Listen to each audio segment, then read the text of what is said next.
What it do, Kripple Krew? EDC with DBD, disabled but deadly, and welcome to another Stabby AF Saturdays. It is awesome to see y'all this weekend. I hope your weekend has started off very well. We have a loaded show today. We have tons of new knives coming out, from nipples and pit bulls to exclusive Spydercos and Bear Monster Wixcos. All kinds of crazy drops. We have an announcement about next Saturday's live stream that I am super stoked about. You're going to want to be the next Saturday. There will be a giveaway, and we're going to talk about more about that in a minute. We're also, of course, going to look at y'all's pockets. And we have the newest Tac Knives budget offering to share. Some of you have already picked this up. I know you already ordered them, but we will be taking a look at this also. Now, let's get to the top of the chat first and say good morning and what it do to everybody. Running all the way up to the top. Level on up. What is up, homie? What it do? He's like, haha, number one. Mr. Mouse. Good to see you, homie. What it do, brethren? Yeah, I know, right? Marco and Henry G, normally the first ones. Man, I hope you have a fantastic weekend as well, brother. Much love. Kelly's Mismatch. What's up, sis? What it do? One thing that I do want to share real quick, this reminded me right here, just off camera, is my awesome award that Kelly and the Guardians put together and had Apex Carry, aka Robin Dahlem, print for me. I just wanted to share that that's like directly off camera where I can see it on my desk. Scrolling Neo to the Mac, member of Kripple Crew Inc. What it do, brethren? Mama Loot, member of Kripple Crew Inc. Old school rocker. Good to see you, Mama Loot. Stopping in to hit that like button. I appreciate you, and I hope you have a phenomenal weekend. Throat Goat EDC, exactly. Welcome home, welcome home. It's awesome to see such an amazing accomplishment, and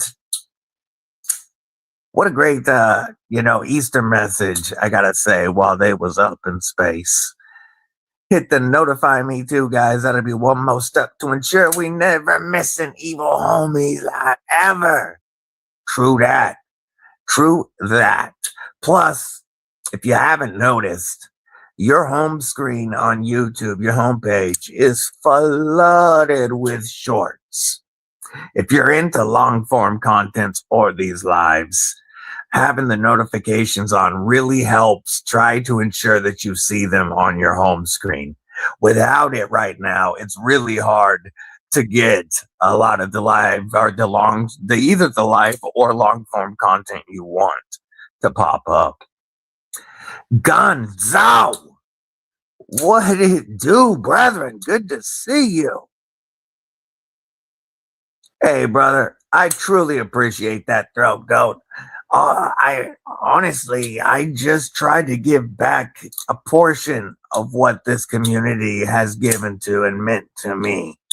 And if I can help in any way, I'm happy to do it. I truly appreciate that, Throat Goat. Scrolling. Yeah, agreed. Such an awesome accomplishment to see. I know that we've done it in the past, but it's great to see it and great to see them come home. Baz Beast, member of Cripple Crew Inc. and my brother from a Dutch mother checking in from the Netherlands. What it do? Jim Miller, member of Kripple Crew Inc. Good morning, brother. Good to see you.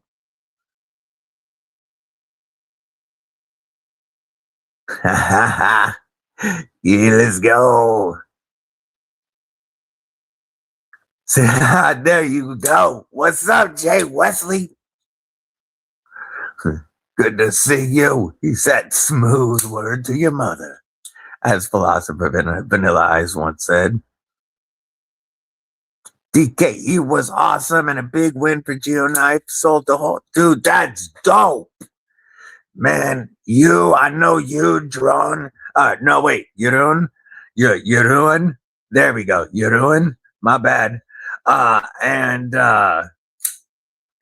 homie Fabster Run were killing it with Cindy. Yeah. Man, Cindy has gotten damn good with the edits, hasn't she? Respect, Cindy. Welcome back. Yeah.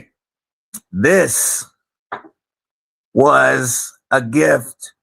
I opened this on Tuesday's stream. I knew that Matt Conklin and Rachel Jordan were sending this and their 15V Para 3 lightweight in for review. And I'm checking them out and sending them back. But when I opened this up, they said that this one was a gift and to keep it. So I will still obviously be sending the Triple B 15V back to them. This is so smooth. But I was blown away by the Microtech. And I gotta say, it came at such the gifts that I've received over the past week and a half, not only are they amazingly appreciated, but they came at such a time where they made even more of an impact. They came at it. I don't like to complain on stream, and I'm not complaining at all. I am living a blessed life because I'm here. Let's just say, it was a tough couple of weeks and even longer than that, tough month or so. But the gifts really, this community, like it always finds the right time to do something that really makes it feel like everything turns around.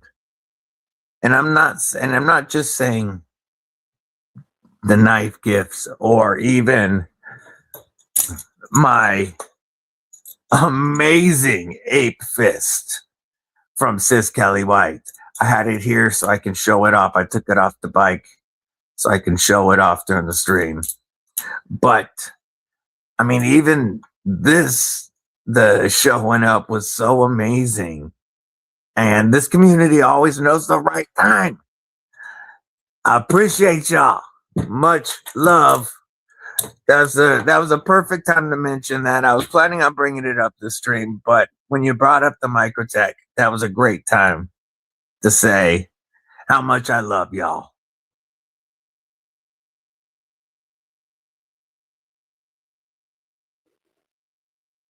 I always hit the show fewer shorts button because this ain't TikTok. I hear you. You know, I haven't hadn't had any Microtechs up until the last week and a half. The SOCOM Elite Elite Auto, and Microtech UTX 85. So I have handled briefly an MSI and an amphibian, and I've always wanted like an MSI or the new MSI Mini. I really like the Stitch, but I'd never had a chance to check out their autos. I thought that the UTX 85, it always seemed like the exact size that I would like. And man, this is such an amazing size. I really like it. It's not too small. I think the 70s would be. And it's, I think the full size UTX would be too large for what I like. And this is just perfect. And I tell you, this one right here, I never thought that this form factor was one that really appealed to me. But it is a very purpose-driven knife, and for that purpose, the form factor is perfect. And I would really now, which I didn't think I really cared before, now I would really go for one of the manual ram lock versions.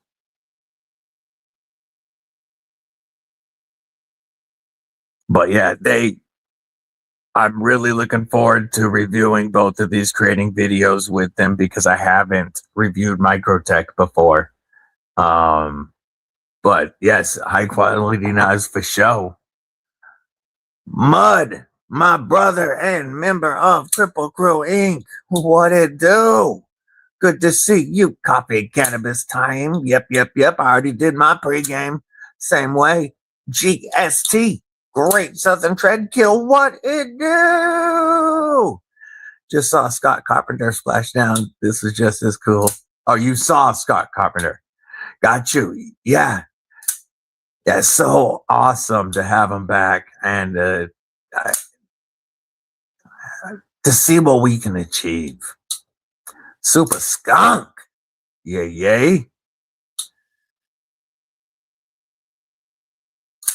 Man, I mixed a little bit of GMO with some secret OG for the dab time. Ooh. That was pretty good. Chicken fried steak. What it do, homie? Checking in from Central Cali. Appreciate your throat coat. Today's Dixon is the V-Twin Visionary Bamboo Long Sleeve. We're getting into bamboo season now. Man, I don't have nearly as many of the bamboos. For the bamboos, where I have probably 15 or more of the flannels. But these are some of the best summer shirts because they keep the sun off of you while still being so breathable and cool.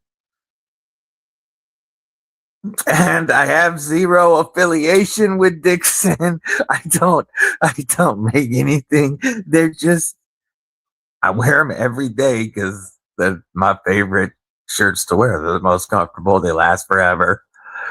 Blessed EDC. Remember Kripple Inc. What it do, Thomas? Good to see you. Be shady. What's up, brethren? Good to see you. Henry G. What it do? Especially the newer, better QC knives. Yay. Thomas, that, I truly appreciate that. And I can also say that I definitely know that. I feel that from you guys. I feel that for sure. And it means more to me than I can ever repay, guys. Isn't that 8-ball, 8 fist so dope? Kelly got them skills, y'all.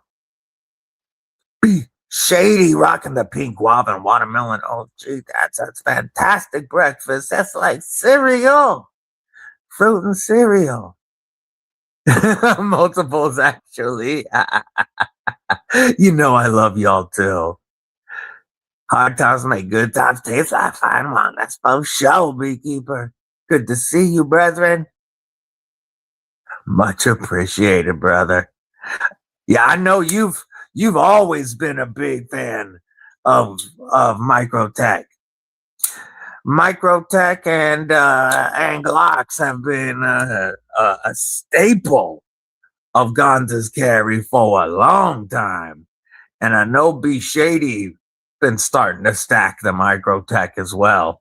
The Stitch Manual, that's the version that I would prefer, not the automatic. The Stitch Manual, I got to handle one time briefly when I visited Lynch Northwest. I got to check out several knives there that I hadn't checked out, but I spent a minute and a half, 2 minutes with the Stitch. I did, or no. They didn't have a Stitch. I wanted to handle the Stitch. I never handled a Stitch. It was just the amphibian and the MSI that I got to handle. And I was not a fan of the amphibian, not because it was a poorly made knife, fantastic knife, just not me, but the MSI was. But the Stitch has always got me. Illuminati effing Ninja, one of the OGs, member of Kripple Crew Inc. What it do? And he says now you can get your Kripple Crew polos and bandanas at the Kripple Crew Gear Corner right there at that link, y'all.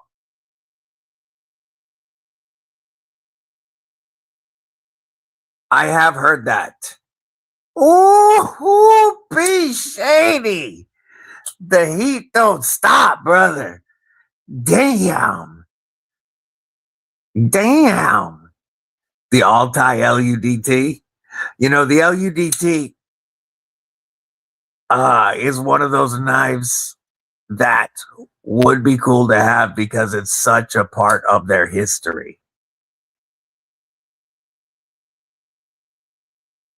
I'm learning to do this once too, right? That's for sure, be shady. You've been stacking the beautiful heat between Microtech, between the Jacobies, everything you got coming in. You are, that you've been collecting. You've been collecting some fire, brother.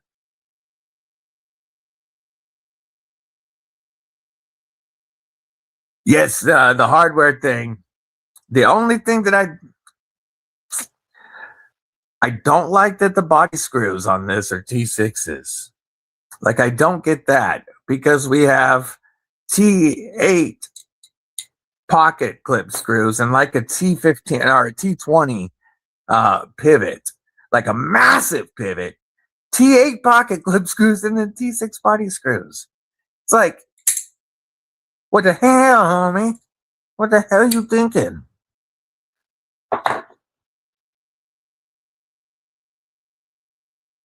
It kicks as hard as any of the Protects I handled at Blade Show West or at Lynch Northwest.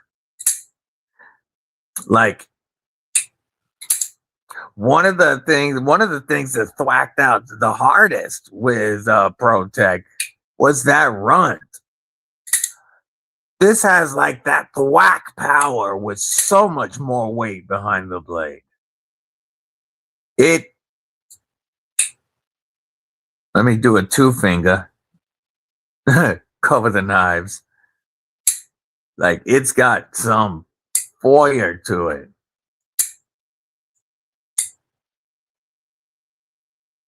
Jesse, checking in from the west side. What's up, Clan Crosby? What it do? Good to see you, gentlemen. I am doing phenomenal, though. I'm here with y'all. Mrs. Deadly's on her way back. Should be home late tomorrow. Slept in today. Hell yeah. Great way to have a afternoon left-handed cigarette and coffee. Yay. This is the place to be, brethren. Alaskan White Widow for breakfast. Love it. Kane effing Miranda, member of Cripple Crew Inc. What it do? Ron Crow, member of Cripple Crew Inc. What it do? Not smoking coffee. Not sure there's literally anything better. I love it. At 95.1%, the pink guava may take the #1 spot from the watermelon. Damn. And straight to the dome for Be Shady. Let's see.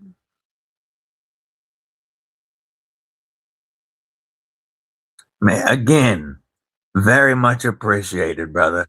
Tac Knives are live. What it do? What it do? Good to see you. We still score rolling.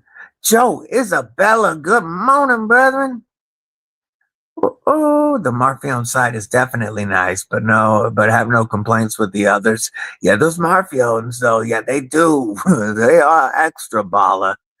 Hit that like button while you're at it. Appreciate you. Tashi Barucha was supposed to be here today. Came in yesterday. Oh, that's how you already know it's gonna be a good weekend, brother. Knives come in early. We got the Artemis 2 splashing down, and now the Kripple Crew together. What more could you ask for?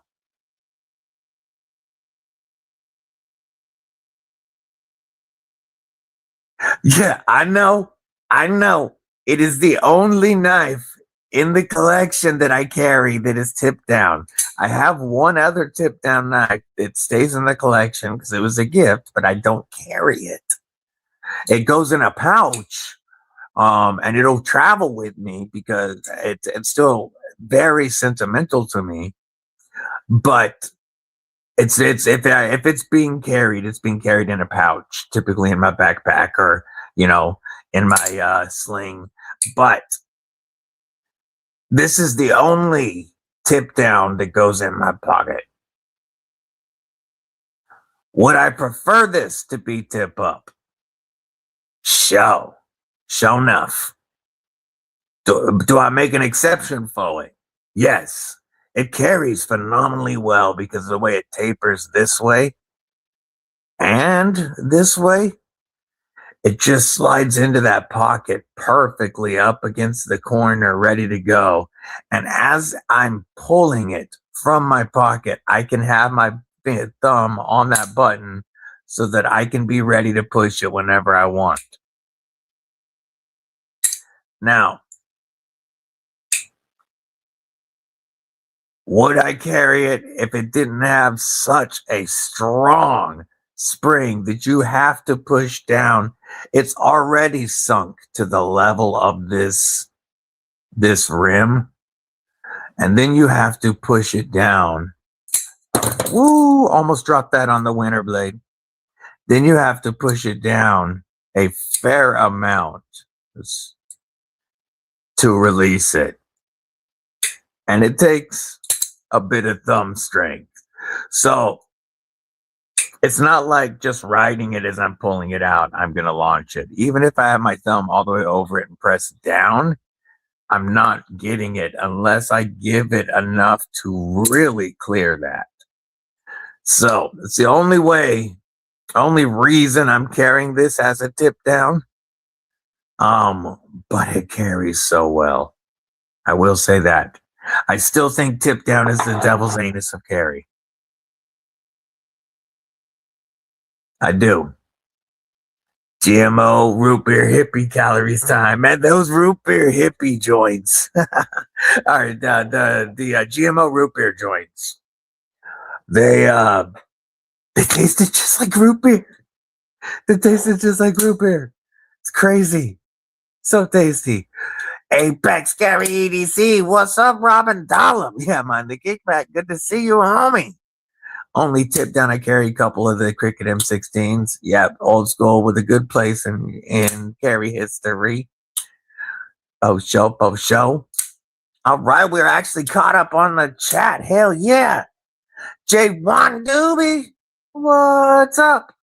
Man, the Orion Aries is a phenomenal knife. I don't own one. I have reviewed one. Eventually, I will add one to the collection because it is a very good knife. One that just came in, I just checked the mail this morning, and via pass around, the Vero Avid 2 is in. This could definitely use a stouter detent. At 100. First thing I noticed, could use a stouter detent. It's best. The detent is best for the front flipper, but it's very weak for the rear. Yeah, I can fail that if I want. Like I'm actually applied there. Yeah, look how you have to really give it a lot of pressure. And then the reverse flick. It's easy to open, but you can you can really the detent really needs to be stouter because I really like where the blade, man, that cutout right there is perfect for the reverse and thumb. The placement's perfect. The front flipper is very well designed, and that's my type of flipper tab that comes out and disappears. I love all of that about it. This detent is not strong enough. I was not expecting that. And that could be a one-off. Could be a one-off. Let's just make sure this pivot's not loose. No, not at all. I like the blade. I like the Avid 2 better than the 1 just because, I mean, nothing against the 1. Just I like this blade shape. Yeah, this is the budget model that I think is still like $180.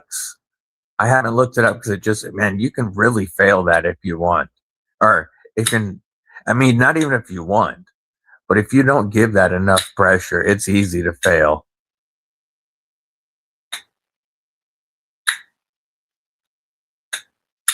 Yeah, the budget model is still almost $200, and they get up to $200 with the titanium versions.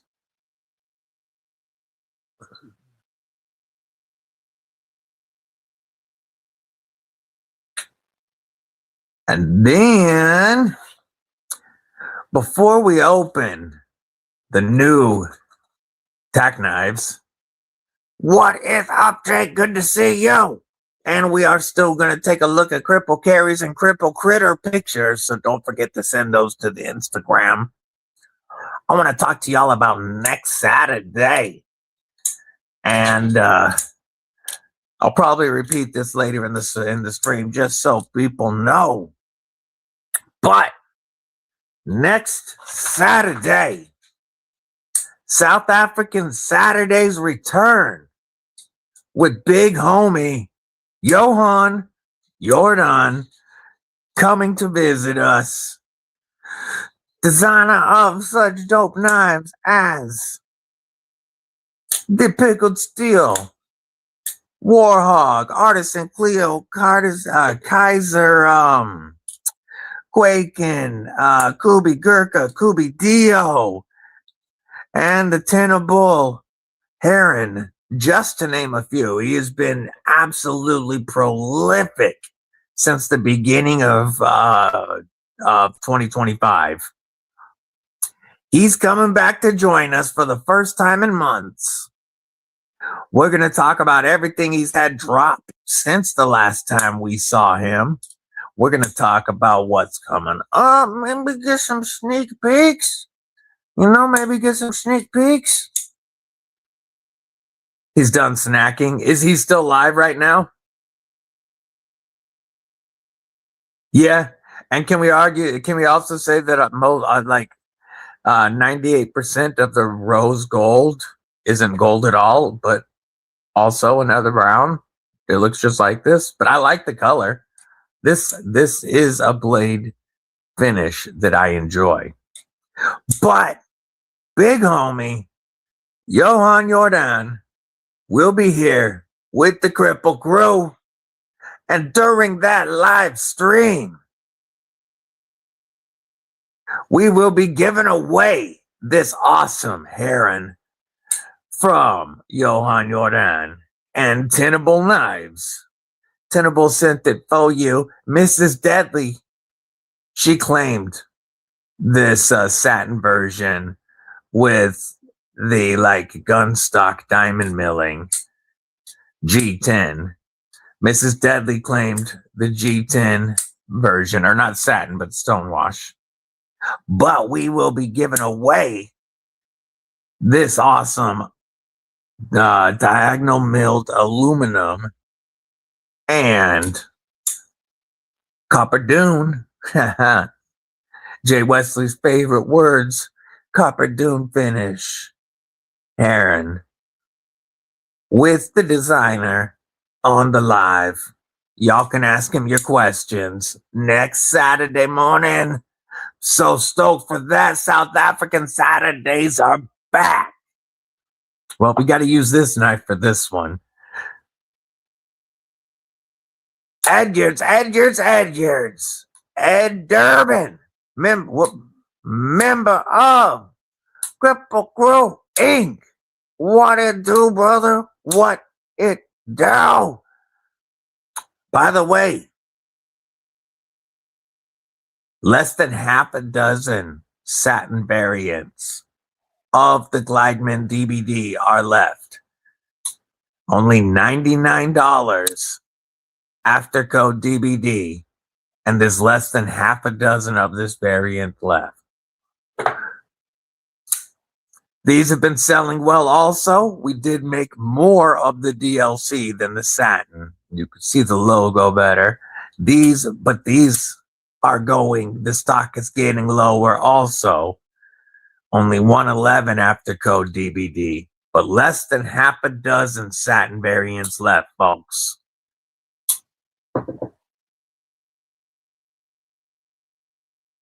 Get them while they're hot.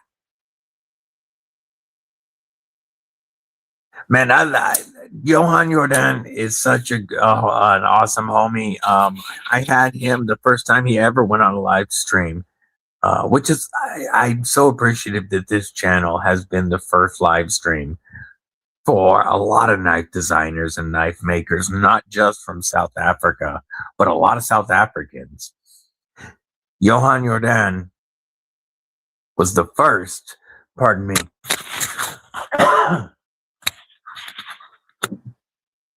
Actually, I take that back, because the first was Pickled Steel.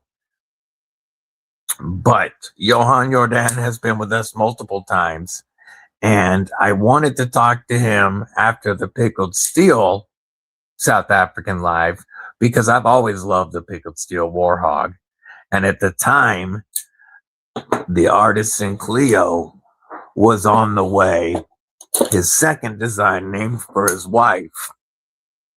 And we had him on the live, and we got a sneak peek at a bunch. And I said that you were going to see a crap ton of this logo in 2025 and beyond. And he proved me right, but he had even more than I expected last year. So many dope models. We had him a couple of times, but we have not had him on in 2026. And so I reached out to, or Tenable reached out to me, asked would I like to check out a couple of models. I was like, yeah, let's include the Heron. I'll get him on a live. We'll do a giveaway with him on. And they liked that idea.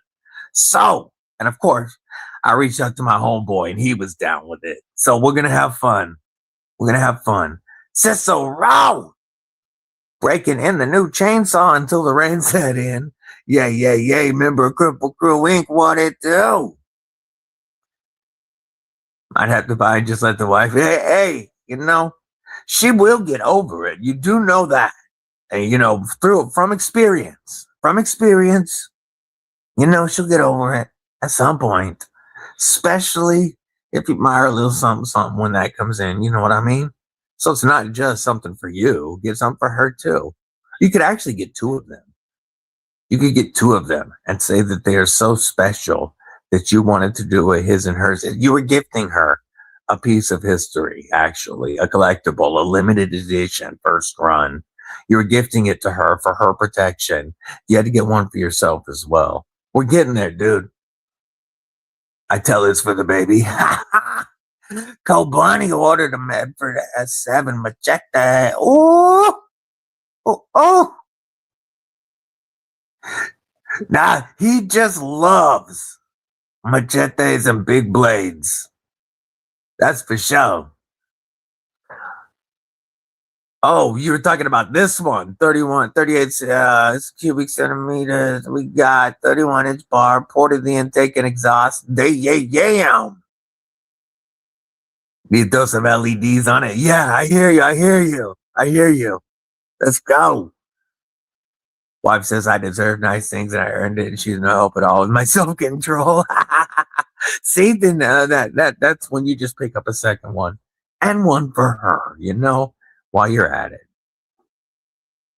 I say second because I'm pretty sure, I know you already have a Glideman.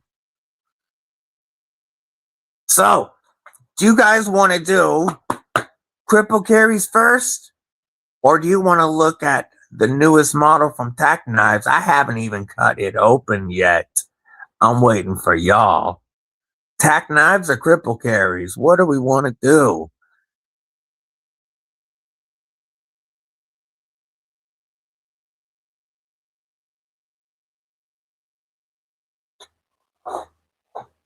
Scott, Every's EDC. Good morning, brother. How are you? Good to see you. He's saying, ooh, the Viper is really good, is what he means. I know what he means.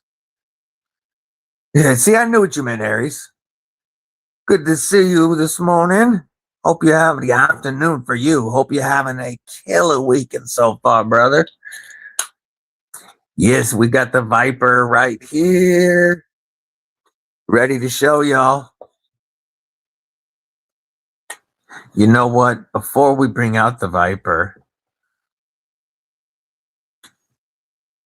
let's move these guys out of the way for the moment. We'll bring the Sun Spear back on screen because Tac Knives 2026 is Tac Knives. You want me to check out that Go Bunny piece? Let me do this. We got to look at it. I didn't have the controls, the YouTube studio up. I was only in. There we go. All right, let's share this screen, folks.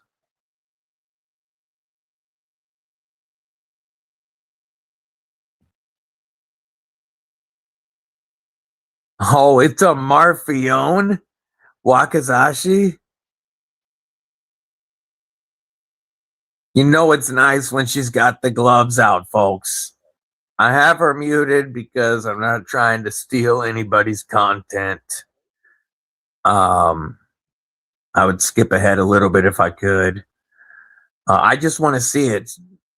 We can't hear you, sweetheart. There we go. Oh, shit.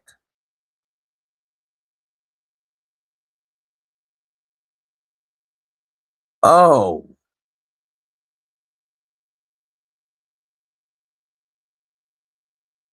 Oh. Look at all of that and the murder grind. That's nutty. That is nutty. Where's the sheath? I want to see the sheath. Okay. Oh, that is gorgeous. Damn.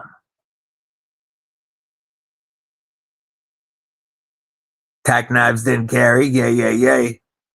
Wow. Just got something cool in the mail. We'll send a picture. Sweet. Tristan, what's up, brother? Just woke up from a nap. Projectiles I shot, member of Kripple Crew. Ain't good to see you, homie. Yeah. It is badass, though.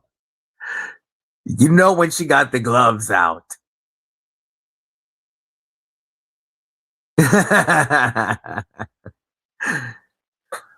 Let's use the Sun Spear to cut that Tac Knives tape.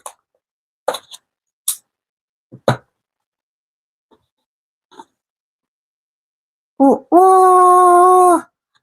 Fresh Tac Knives opening. We got stickers. We got a patch. We got extra omegas. Love to see this, folks. We're at a time when companies like Kaiser are going away from putting extra omegas in their crossbars. Tac Knives is putting it in their most budget offering yet. We got a nice pouch. Ooh, nice lined pouch with spots for 2 knives. Again, a nicer pouch than a lot of companies are giving us. And this is their one of 13 on the Wakizashi. Got a great haul at DKE. Guess what knife brand I got an epic deal on? Well, I'm guessing you probably got a great deal on some Geo knives. But if Dimco was there, I know you were looking for them. Yes, this is $45. You got it. Use the code. Hell yeah. $45 after code DBD. This is, code EDC with DBD 20, all lowercase. It is in the description. This is the Tac Knives Viper. And damn. So this is their most budget offering ever? This G10. Our table was next to the DB. Oh, you had a ton of fun then. We have solid G10 with a lot of weight relief and only a cage around our lock. Still, no flex, even though we don't have a full liner. But that means we have nice, comfortable ergos. All of this is rounded off really nicely. G10 backspacer, reversible, deep carry pocket clip with inset flat screws. That action, straight out the box. Oh yeah, pull it back, it wants to go out, straight out the box. You can really, these pretty comfortable crossbar, pulling it back, and every time that blade goes home.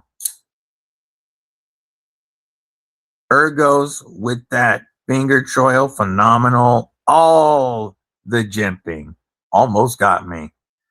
All the jimping. And a super, super thin slicer. 1.5 millimeter thick blade. Very, very slicey. I'm going to grab a piece of paper. Oh man, the weight feels very good.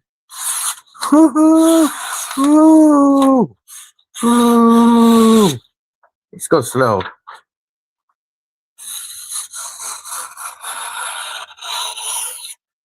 Ooh. Oh, I am impressed. For $45.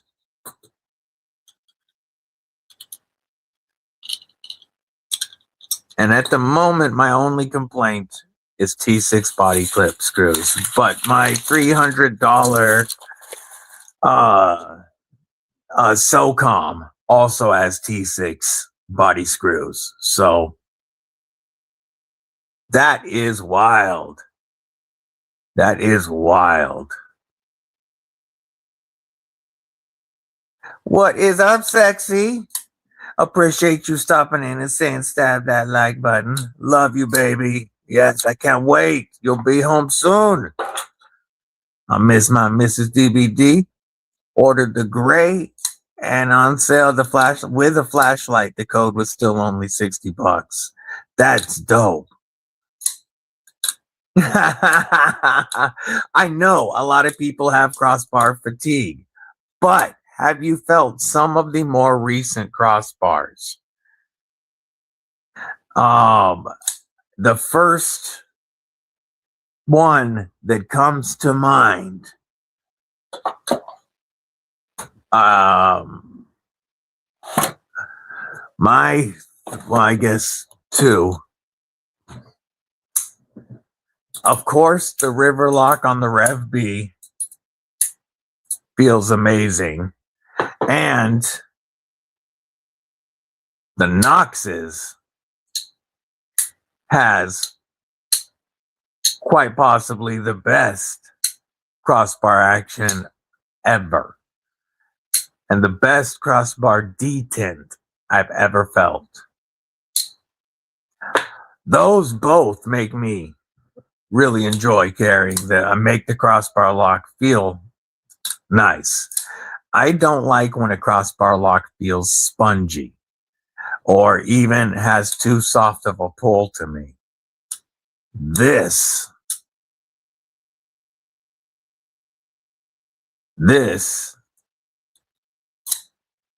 feels good. That detent is money. Let's do the ring finger. Let's get the pinky now. My hand got in the way. Second try. There we go. 5-finger flick.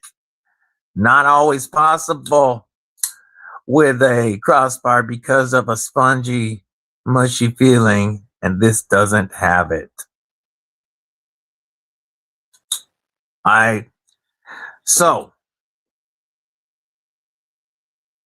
So far this year, Tac Knives has dropped a budget Kunwu with a top liner lock that you could get for less than $60. The Magnificent Beast, done by Artisan,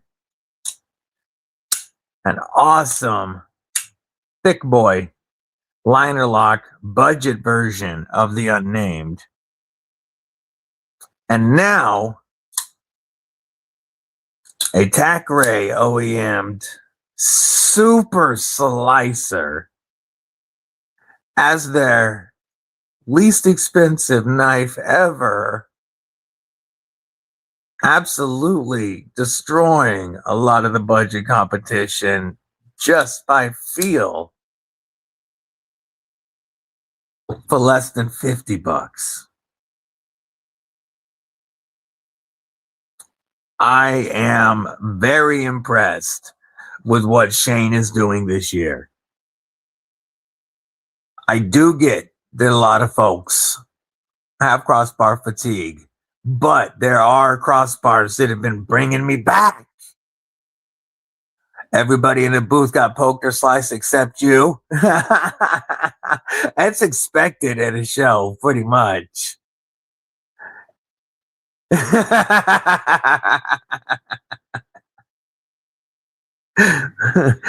Wait, you're supposed to wear pants when your wife's gone? Mike John, what it do? Finished yard work. Almost hanging with the Kripple crew. Let's go, let's go.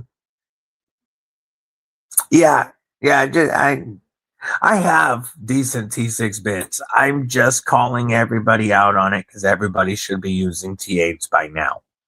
But again,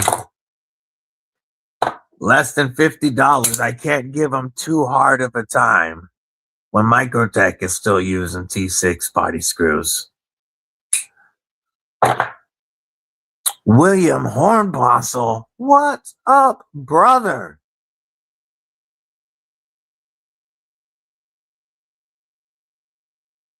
Be getting the new one, yay. Just pulled the trigger on a DLC DVD Glideman. Hell yeah, Ron Crow. I'm so excited to hear that, brother. So excited to hear that. I can't wait to hear your thoughts on the DVD Glideman. During this trip that Mrs. Deadly went on for the funeral, she picked up our son and our daughter and brought them to the funeral on the road trip. And our daughter had already bought a satin version. She bought it as soon as it dropped.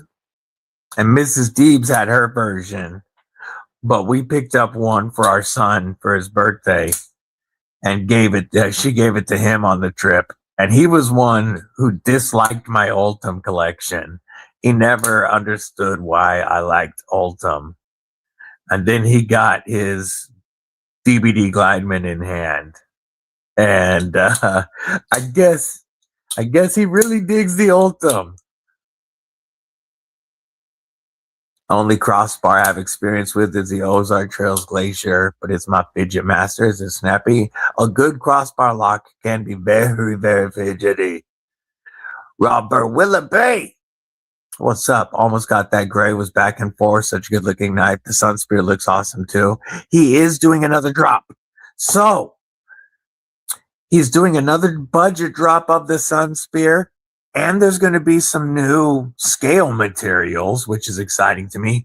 Plus, there's a premium Sun Spear coming. That's right, folks. A premium Sun Spear coming. Also, let me grab a couple of things to show. I thought it was... Yeah, and you know me. It's probably right next to me, but I gotta dig through. It's early in the live, so I didn't really have a pile going yet. Did I not put you right here? Okay. Where is my... Oh, duh. It's where it always is if I'm not wearing it. It's hanging up on its chain. So, not only are we getting another production of the sold out Sun Spear in both budget and premium models. After saying that it was not worth the headache to do it again, there was such demand for the mini Marlins that he's bringing them back, folks. He is bringing back the mini Marlin because y'all demanded it. He had zero plans to run another fixed blade batch, but y'all wouldn't leave him alone. And there's going to be another run of the OG Marlin. You haven't been able to get these for well over a year. Maybe closer to 2 years. And this has always been such a phenomenally useful fixed blade. These are coming back as well. Another knife he said was a one run and done because his quality control standards are so exacting. And he says it's actually harder to get a fixed blade made in bulk to his standards than it is a folder.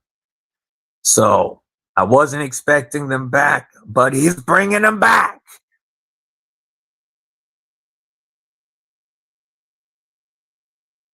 Dear manufacturers, we didn't get out of the Stone Age because we ran out of rocks. Time to grow up and move on. T6s can go straight to hell. You go to hell. Yes. Waiting for a giant mouse Iona V2, mint magnet cut, bronze, anno, aluminum, limited run. Ooh, that sounds sexy. Metal Rally member, Kripple Crew. What's up? What's up? Going to be carrying the CJRB Pyrite Buoy, Jimmy Crow Custom, and the CJ Pyrite Alt with Ultim Skills today. DLC and PEI and the DBD logo. What more could I want? Hell yes. Dale Lane, member Cripple Crew Wink, Sugar Free. What it do, brethren? Ty Sage 5, anyone? Oh. After we look at your Cripple Carries, I want to go through some of the upcoming drops from other brands, Spyderco included. Now we got to look because the next couple of weeks are loaded. And I want to know which ones y'all are going to be going for.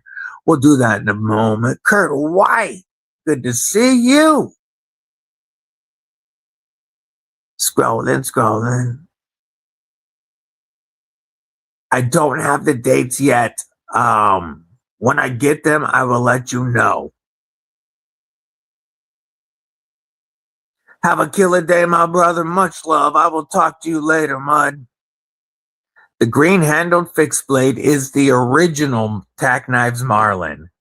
So the mini Marlin that ran a couple of months ago is an EDC, like pocket dropper friendly. I wear it as a neck knife, but it is a great pocket dropper as well, version of the original Marlin. And the original Marlin is kind of like a bridge between an EDC fixie and an outdoor knife. We will compare it to Lagatha. So you can see it's about an inch and a half longer than my usual fixed blade. And now we'll compare it to a PM2. And you can see it's almost the same length as a PM2. They're very close. Yeah, almost, they're damn near on the money. Same length as a PM2. So it's not super big, but it is a little bit bigger for EDC. However, it fits so well on the belt that I carried this and have carried this a fair amount as an EDC fixed blade until my Aries came in and really replaced where this was riding. But this is the Tac Knives Marlin. They've been sold out for close to 2 years, and they are coming back. In the early stages, I got this very, very early on in the channel. Tac Knives worked with me, sent some stuff for giveaways. Shane was awesome. This thing is still so wicked sharp, even with use. When it came this front flat section, and it still is sharp enough to shave. Not quite as sharp as it once was, but it's clearing it. But this section here, I've always been, very leery of doing, because I don't want that hollow taking skin, or not hollow, but much deeper flat section. But wipe my hair off the blade and this one and get it off the screen. That's gross. There we go. But this thing is almost 2 years old in my collection. My brother Mud can attest to the fact that this one has been used, and I've never even stropped it. Impressive. I've never stropped that knife. Also snagged a pair of 315V. Oh. My beautiful Bloom has been on an adventure that it has, sexy that it has. It has been traveling the country. Yeah, I have the pair of 3 lightweight here to check out in 15V. This belongs to Matt Conklin and Rachel Jordan. But yeah, pretty much I would go for any of the 15Vs to get them in the collection before it's gone. But yeah, the pair of 3 would be a great one to have. I don't have a Jimbo yet, so of course, the 15V would be a Grail Jimbo.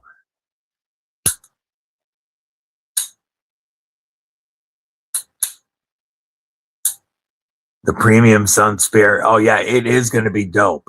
It's going to be dope. Yeah, see, I need to. I don't have any of the 15B Triple B baby blades in the collection, and I mean, I'd go for any of them that they've dropped. Para 3 Krew card is an absolute boss work knife. Krew is just so dang tough. The edge goes nowhere. Yay, yay. Yeah, Crewware and Maximet are two from Spyderco that I want to try out, along with 15B and Rex 120. Yeah, Spyderco has so many. Not too many. I take that back. Spyderco has so many that we need to try. Never too many. PM2 lightweight, yeah, in 15B. I'm not excited about PM2 lightweights. I'm not. I'd rather continue collecting PM2s than PM2 lightweights. It's just, I'd rather focus on getting a Tonto. We're going to look at with the Para 3 Magna Cut with natural G10 time. That's one of the ones that we're about to pull up because I want to show some of the Spydercos that are dropping. They do got the steel game locked down. You're right. Some of the new knives we're going to talk about are some of these Spyderco exclusives coming up.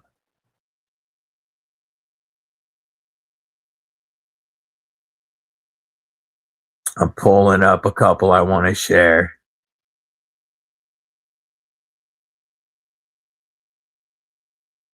First, as a commercial electrician and a certified klutz, simply refuse to buy Rex anything. When you see what happens when dropped from a ladder. Fair enough. Doesn't fit your usage. That makes sense. So they did the PM2 in Magna Cut and the natural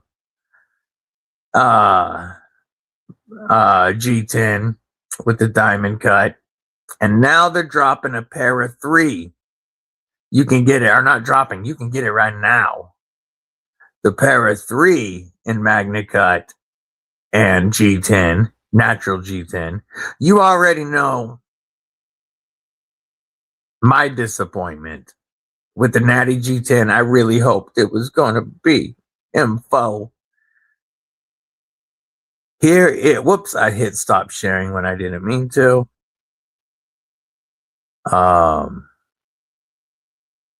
Let me share again.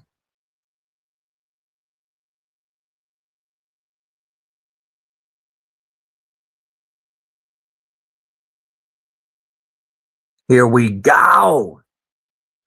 Oh. You know that feeling when you got a headache from smashing it against the zipper all day? That's how I've been feeling since I saw this beautiful DLC. Or black. Okay, they're not even calling it DLC. What is that? ZROC. What are they calling it? What are they calling it? Oh, it's the new Vaportech Zirconium Oxy Carbide blade finish. Oh no. All those words make me want it even more than if it said DLC. And I don't even know what they're doing with it yet. I think this is that new finish that they said they're going to be able to do in multiple colors. That's just as tough as DLC, but easier to do. But we are talking about a PM220 that has Rex 121. You cannot get Rex 121 anymore. And it's got the Vaportech Zirconium Oxy Carbide finish. All the words making the pants fit harder. Oh, no. This is coming on the 17th. Oh. Want to touch the hiney. Holding out for the DLC Warning Rex 121 PM2. Yay. At that thing, it just makes me happy. I know, right? More tie out of the box. I feel you. Yeah, I know you're snagging one, brother. You're gonna find that everybody in the Kripple crew that has crew wear seems to freaking love it. Chicken fried steak. I haven't messed with it much yet. It's on my list, of course.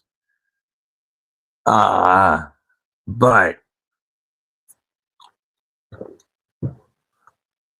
just like Maximet, and the Rex series, I don't have personal experience with it, but I know there is a crap ton of Crew Carta lovers in this chat. I'm gonna let the puppy out. I'll be right back. You know, we're gonna click a Microtech as we walk and talk.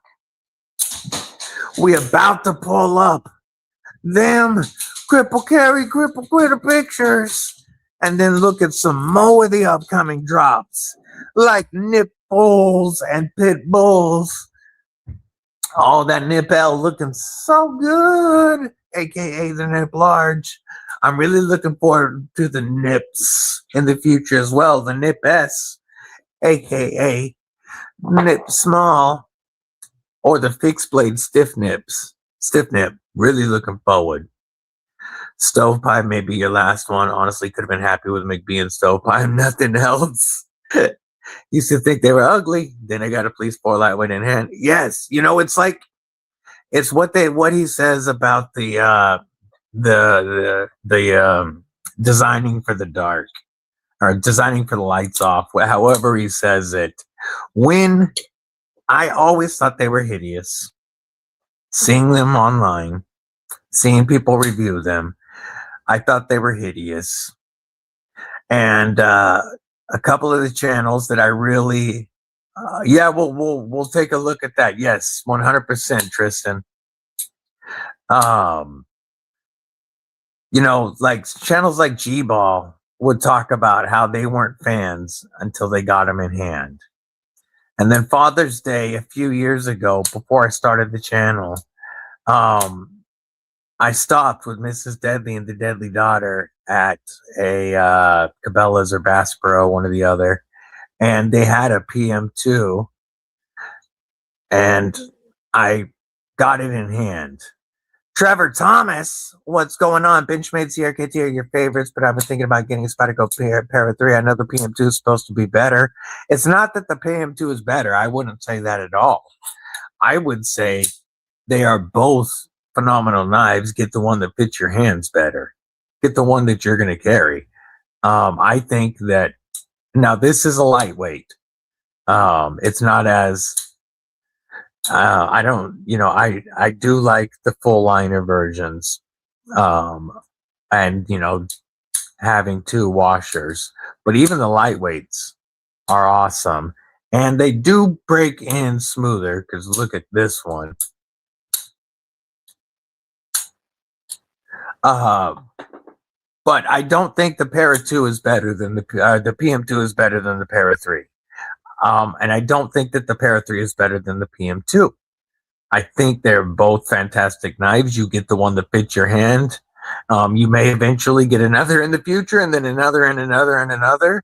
But I think the Para 3 is insanely comfortable, as is the PM2. I wear an extra large size glove, so you can see my hands on a Para 3 and my hands on a PM2. I have a ton of room on the PM2.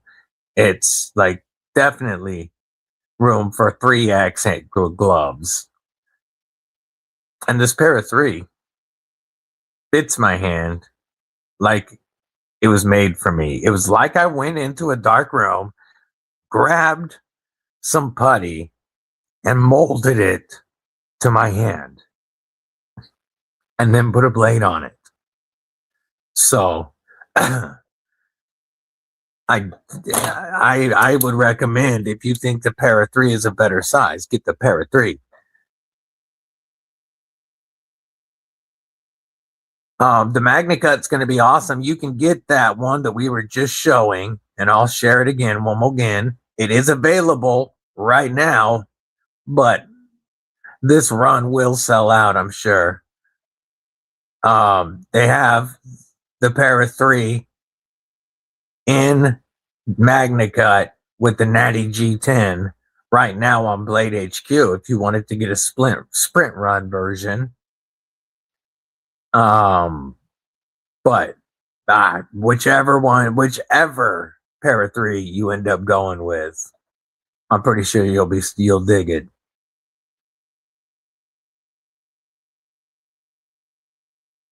A deadly carry Raja 2. Knife should have a 6-inch blade. Dan Lane says yes, PM2 better. Yeah, you have so many now, homie. So many. Over 20, right? Only have one AEBL knife. It's a hoback machete, 18-inch. AEBL, I only currently have my custom. I've reviewed a bunch of AEBL, and on budget knives, I would say I prefer AEBL over Nitro V. Same in custom knives. I'm more of an AEB fan than a Nitro V personally, but this has been my most knifiest knife I've knifed with over the last year plus. Okay, we're going to share some pictures if I'm caught up. California Conservative, what's up? Said you bought a PM2 and a pair 3. Oh, yeah, as I was saying, when I got this one in hand and felt how good it was, I wanted it. They only had the display version and they wouldn't sell it. And on the way home, because we were coming back from the other side of the state, we passed another Cabela or Bass Pro, whatever, went in there, and they only had the display model, but they sold it to us.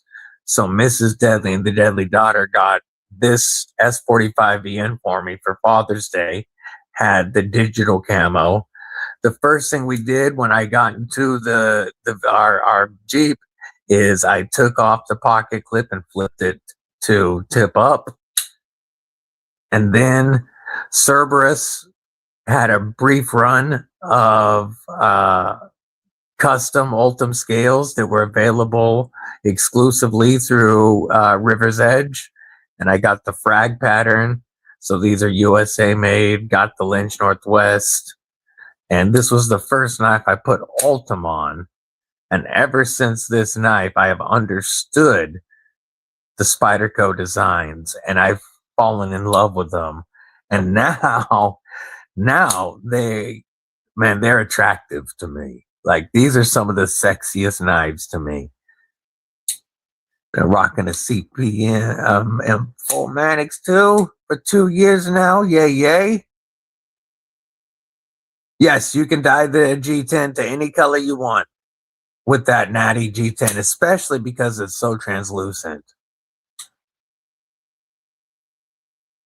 Jim Cox, member Kripple Krew Inc. What it do? It's funny. I have become a big washer fan over the last year and a half. I used to really despise them. I was definitely a bearings guy. But Spydercos and some of the really well done crossbars started getting me to love washer action. And like my TRMs all break in so nicely, and I love the washer action on these. So I don't mind no bearings now. Doug Lyman with it to say EBL blade.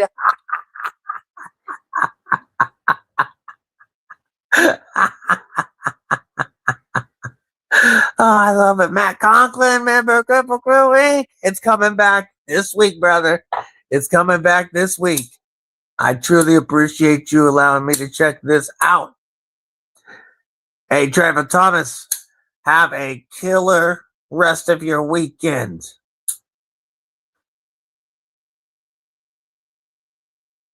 Most cold cereal have no bearings either. Yeah, Lone Star Cowboy. All right. I'm going to let the pupper back in. And then when I get back, we're doing Cripple Carry pics. What am I going to flick on the way? Well, we'll flick a DBD Glideman. What am I saying? Yes. I hear her ringing her doorbell. She sits right by the door and does this one certain bark. It's just like a one note, quick. It's like, because they're not allowed to speak. My dogs aren't allowed to bark. Like, they're not allowed to just be outside barking at crap.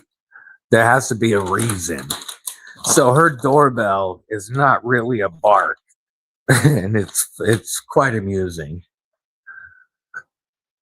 Yes, there you go. There's your treats.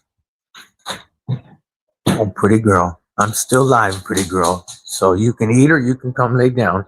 It's up to you. Aye. Yeah. See you in a minute. Currently carrying a DBD Glideman while at work. I love hearing that. Tried some washers on a Mac 2. See, I've been able to review one Mac 2. It was loaned by Big Homie Chris Lopez, and that is on my Holy Trinity. I was asked about my Holy Trinity on Thursday, and I'm still trying to work it out. But two of them right now I've got, and Dimco 8020, McNeese. And I would actually have to go brand wise. I would have to go. My Trinity is Dimco, McNeese, TRM. That's my Trinity. I know TRM isn't expensive as some people's Trinity knives, but I believe they absolutely deserve a place on there. All right. Oh, wait.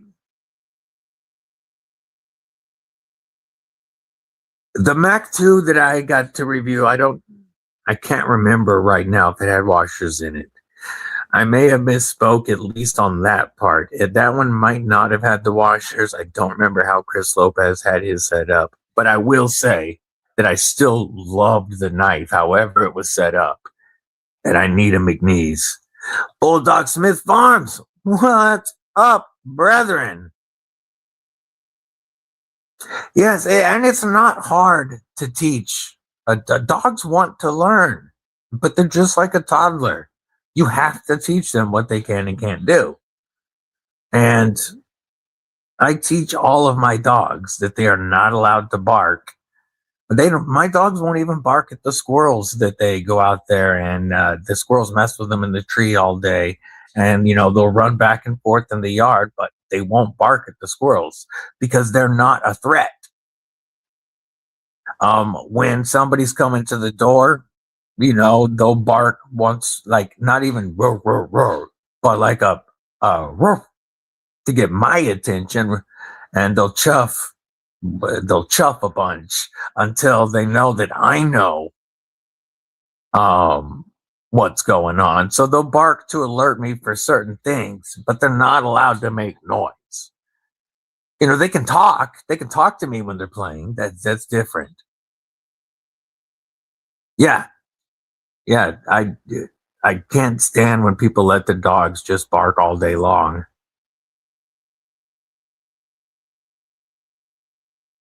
We are going to look at some Cripple Carries, including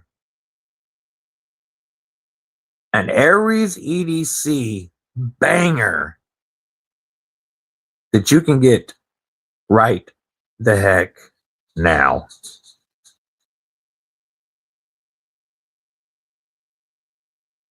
Let's pop that back up.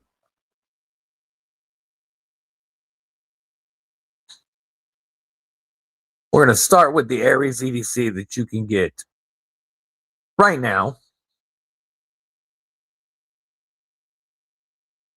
Torres, what's going on?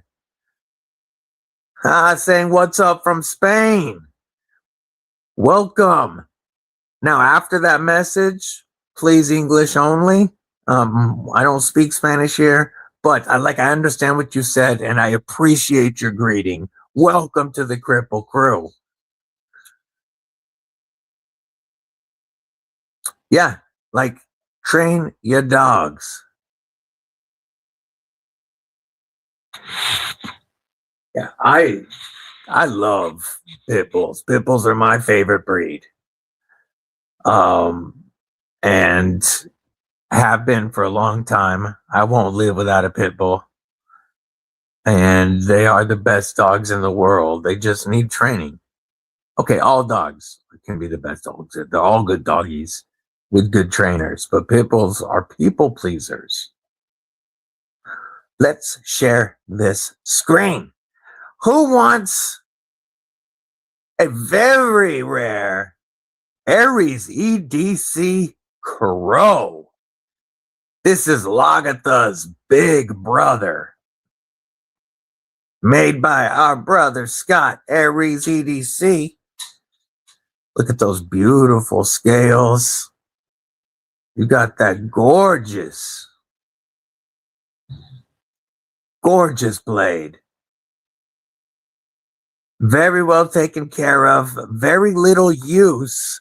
But our brother Tristan, Projectiles Are Sharp, wants to sell or trade this because it doesn't get enough carry, and Aries knives should be used. So if anybody is interested in a dope Aries Crow, let our boy know. Hit up Tristan. Okay, now we got to scroll to the bottom of the Cripple Carries. Y'all have been busy. By the way, our homie Jason Cox just picked up that beauty off of Blade Binge. Jay Wesley with the sick Heretic. Man, I love what Heretic does with the colors. And like the Devil's Lettuce 93 Turbo. Yay. Hydra Pink Lemonade. I gotta get hands on with Heretic. We got a Smock, a Jack Wolf Goddess Barlow, Brass Brigade, Jake Alboe, and a 50 Ways. Ooh, Rebel Rouser 777 Hank. Another brethren. Rebel Rouser. I really like that. But man, that Smock. Oh. And a Vibrate pouch for our brother Jim Miller. Our brother Aries. Oh, damn. Got that dope. Burning Stables Forge. Pixie. Clint Crosby with the fin rear. A QSP Parrot. And a Rosecraft. Love to see it. And even more love to see the Cripple Critters. Oh, I see you go, Bobby. We got the good bubbies. We got good bubbies. Jake with that Vero collection. Damn. Fire. Love to see the DBD coin up there too.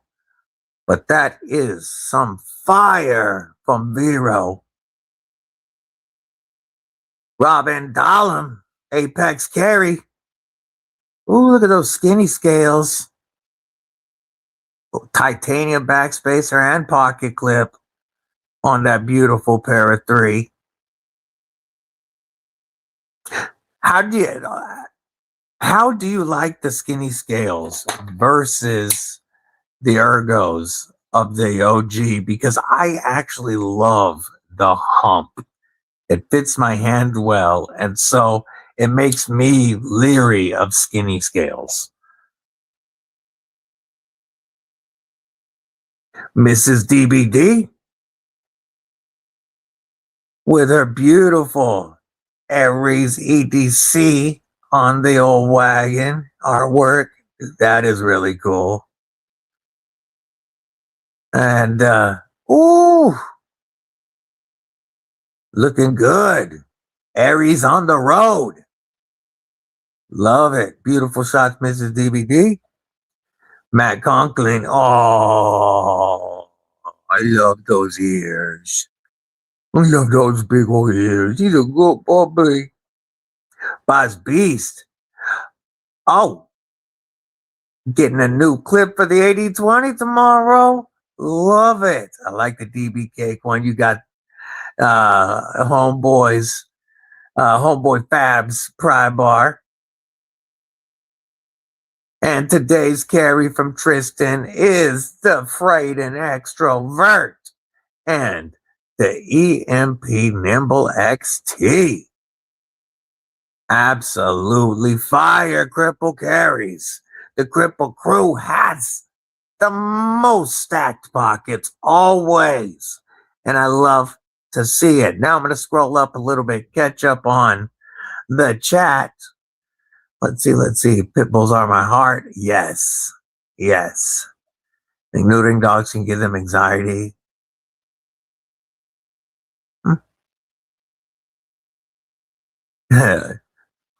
I've never been a Jack owner. I've known some Jacks that were cool, but I've never owned Jacks. I've always been a larger dog fan. My current pit bull, she's a runt for an APBT. She's about 50 pounds last time. She was exactly 50 pounds last time she was weighed. And that's a small dog for me. I like, pit bulls and up.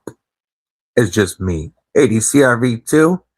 Hell yeah, Aries does a phenomenal job with this EDCrV2. That's why I got my Bloomcliff in EDCrV2 from Aries.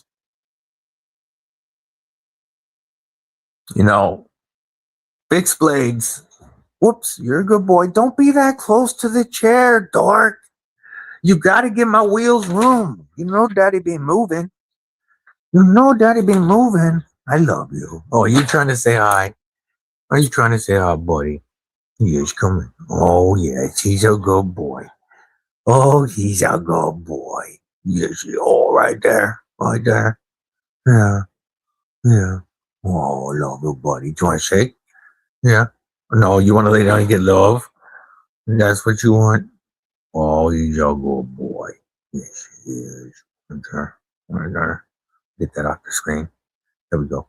Right there. Oh, with some big old ears. That's what you want to ear love. Okay. Good boy. No, you're too low now. I'm not doing all the bellies right now. You're a good boy, though.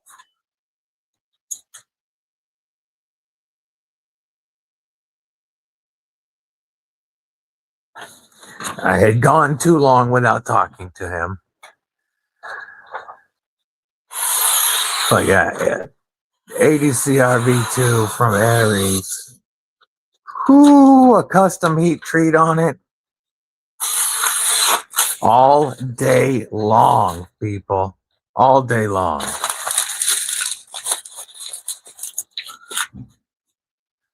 Always, brother. Oh, man, that sucks. She was such a good-looking doggo, too.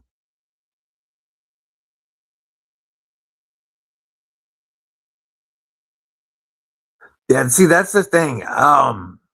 With both my last two adult males, my pit bull that we had before our current pitty, and Saint, our husky, I waited until they were fully grown before they got neutered. They were both 2 years old when they got neutered. I didn't do it at 6 months or anything like that. We waited. Then there were times when I was trying to figure out how to train a husky because it's completely different from any other dog I've trained. When we were trying to figure it out, there were times that people would suggest neutering him, and I'm like, no, he's not done growing yet. Yeah, see, I like the hump. Okay, fair enough. Because with my hand, the big thing is how comfortable it's going to be when my hands are acting up, which is pretty frequently. And the Spyderco hump feels really good. That's one of the reasons This hadn't received scales yet is because I'm not willing to go skinny on the Mannix. Now, I have been looking at either AWT or OG because I love the way the OG scales came out on this.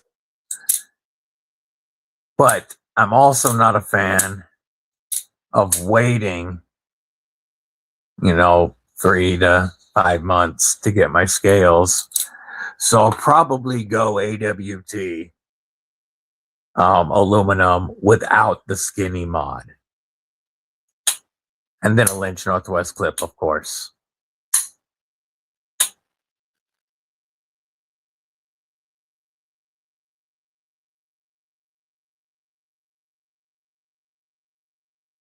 Now I got all Dimcos in tie except the Shark Cub. Ooh.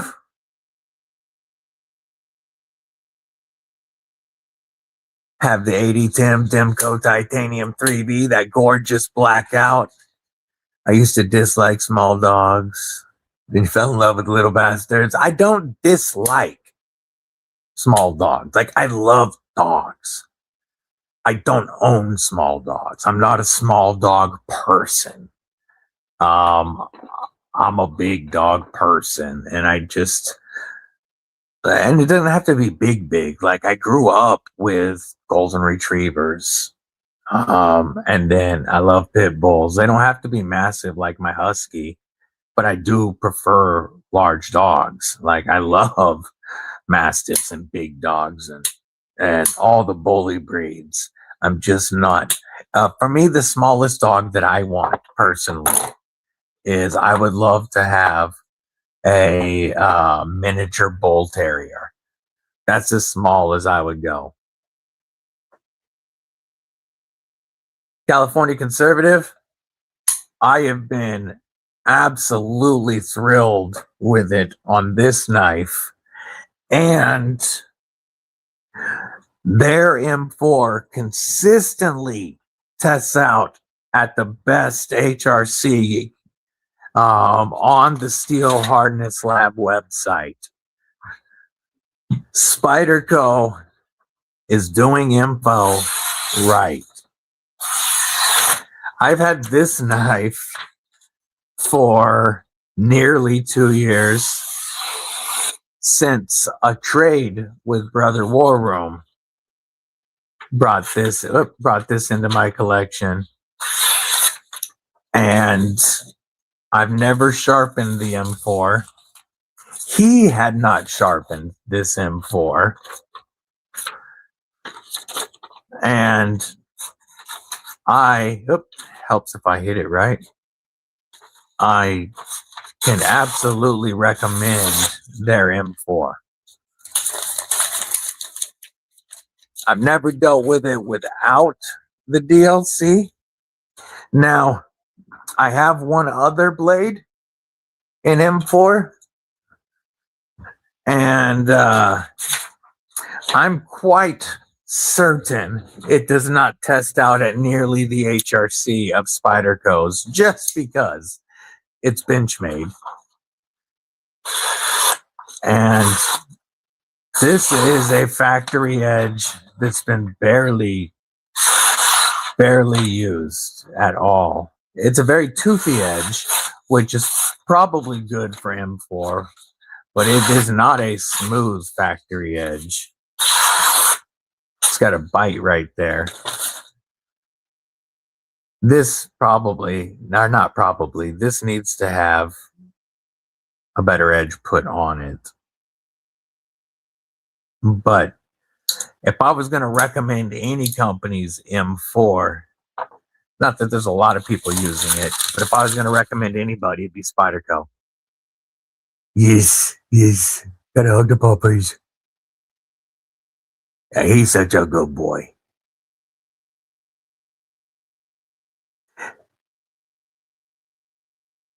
Hey, Dad, what are we doing today? Something awesome? Hey, Dad, what are we doing today? Nothing awesome? So the thing about him, I didn't, for one, he's massive. And but he was a husky, you know, growing up, finding his growing into his testicles, and you know, the typical training stuff that works for pit bulls and golden retrievers just didn't work. Like a pit bull, you tell them that you're upset with them, and you have destroyed their world. Huskies, they'll ignore everything. I ended up getting frustrated one day and grabbed him on either side of the throat, not choking, and put him on his back like an alpha would in a wolf pack. I put him on his back and I looked him in the eyes, and he put his paws up in the air. He gave me his belly, went full paws up and submitted. And from then on, he's been a phenomenal dog. Does everything he's told. He just needed to know who the alpha really was. Matt Moorer, what's going on? Like, he never challenged me on it. He's just like, oh, okay, it's you? Word. And then he listens to the whole family now. Bailey's a Boston and Dachshund mix. Looks like Irish cream stirred into coffee. That's awesome. My grails are a cane corso, a Bearbell, and an Anatolian Shepherd. I already said hello. Yeah. I'm pretty sure. I'm going to move some of these out of the way for the moment. Really excited, though, for the return of the Tac Knives Marlin and Mini Marlin. Always forget the sheath is hanging if it's not on my neck.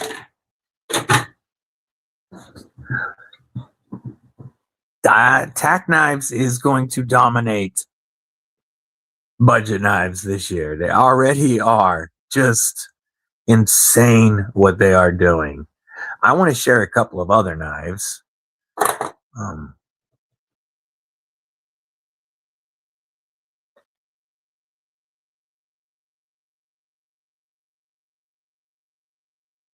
Oh, I know where to share that. It's right here because Boss Dude replied. So there's one. And then the other one I'm looking. Oh, that'll also be on here. So let's share Instagram real quick.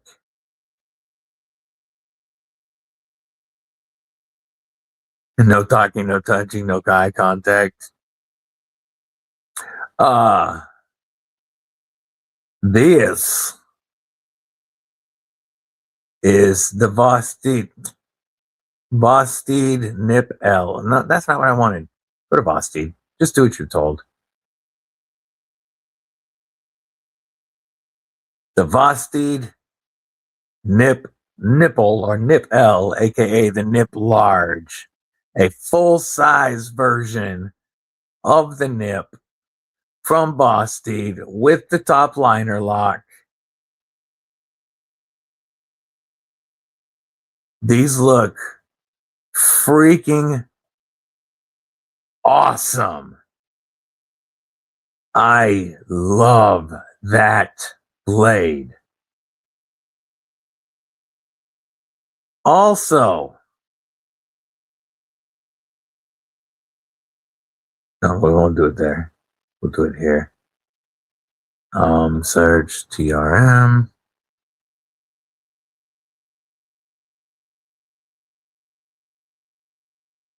While I'm pulling this up, this reminds me. There we go. Look at that. The Pitbull drops Wednesday. Less than 3 ounce with a 3-inch blade, MagnaCut steel, aluminum scales with micarta. This is such an amazing knife and my top grail auto. I can't wait. This is going to be dope. The pit was going to drop. Oof. Oof. Yeah, it's going to be in Lefty as well. on the nipples, and I think there's going to be some lefty pit bulls.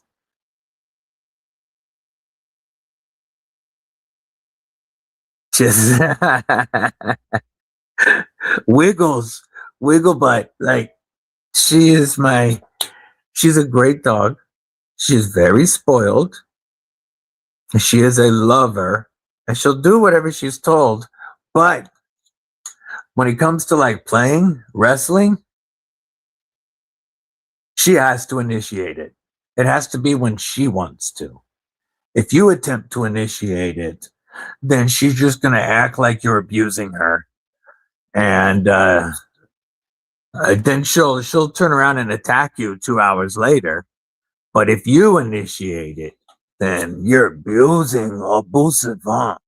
I know, poor neglected Wiggles. Your life is so rough. Your life is so rough, baby. You hate the camera, I know, but the camera loves you, Wiggles. The camera loves you. Yes, I know. We see you too, buddy. We see you too. Oh, you need us brushing. Your hair is going crazy with this spring weather. Yes. Why you always look so sad when the camera's on you? That leaf looking like Dookie in the screen. Pretty girl. Pretty girl.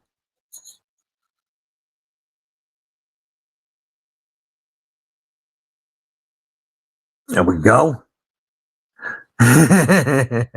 Yeah, she does not give her consent to be on camera.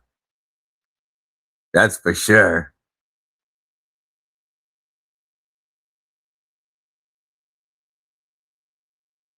Replicant, what it do, homie? What's going on? Yeah. She would be an APBT. She's an American Pit Bull Terrier. I like Staffies as well. Good to see you, Replicant. I'm really digging this Viper. It feels good in hand. I'm right back gonna grab water. One moment, Kripple Crew.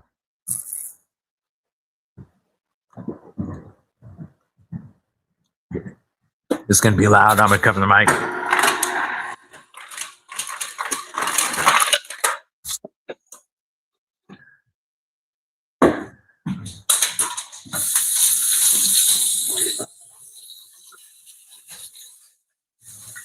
Oh, Saint's coming out asking for a piece of ice. The dogs are not allowed to come into the kitchen ever. They're not allowed to beg for human food because they don't get human food. But he does love ice cubes. And there is a rug by the kitchen that he's allowed to go stand on, and then he can look at the kitchen and ask for an ice cube. So that's how he gets around begging by the kitchen. He goes to his rug, stands on it, and asks for an ice cube.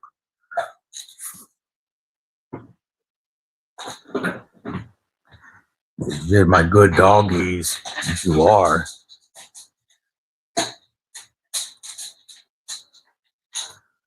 I don't know what we would do without dogs. Like being people as a species would suck without dogs.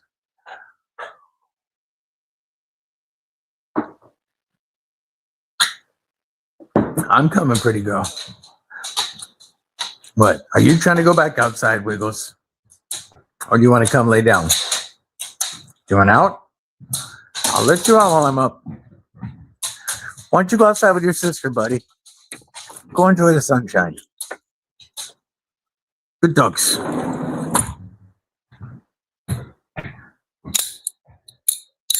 Ding, ding, ding.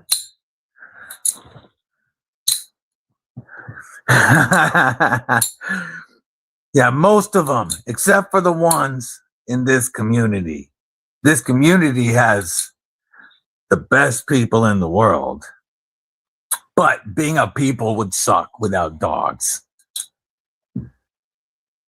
Yeah, fair enough. Fair enough. Pit bulls can have very, very delicate stomachs. And our previous pit bull, just about any human food could mess him up. And we also realized it was much easier to get him to quit begging once he learned that he was cut off by human food. I felt bad doing it to him, but we had to do it for his gut. Since that guy, we just don't give any of our dogs human food. And it makes it very, very easy to teach them not to beg. And it's just how we roll. I understand a lot of people share with their dogs. I mean, I used to share my ice cream and everything with my pit bull, but that's okay. If I run a slow cooker all day and they're having to smell it, they know that after we have dinner, I'll put some of the juice on their food, but they have to wait until after we have dinner. Tree foe, said Stevie, clearing myself for about 45 minutes from pulling into the Oregon Knife Collection show, hooking up with Zach and a bunch of other fools. Oh, that's dope, homie. Hell, I didn't even know that was going on today. Blue Minotti F a Ninja with the $5 super chat, brother. I really appreciate you. Wiggles, for the cost of a coffee a month, you help support my life here in this horrible place. Help me find a loving home. Yes, Mrs. DBD and I have always talked about the fact that as spoiled as this dog is, we could take a picture of her, put it on on a clear jug, and type out just a quick message about help and put it on any gas station counter, and people would fill it up. Like, she could model for the ASPCA, and yet she has beds in 4 rooms. All 4 rooms that I spend time in. The office, the living room, the bedroom, the garage. All have a wiggle bed. All have a blanket besides the wiggle bed. I mean, she's always tucked in, but as soon as the camera's on her, yeah, cue the sad music, ask for the subscription, send 1 picture, you'll keep the money coming in. Thank you, my brother Blue. You know I love you, brother.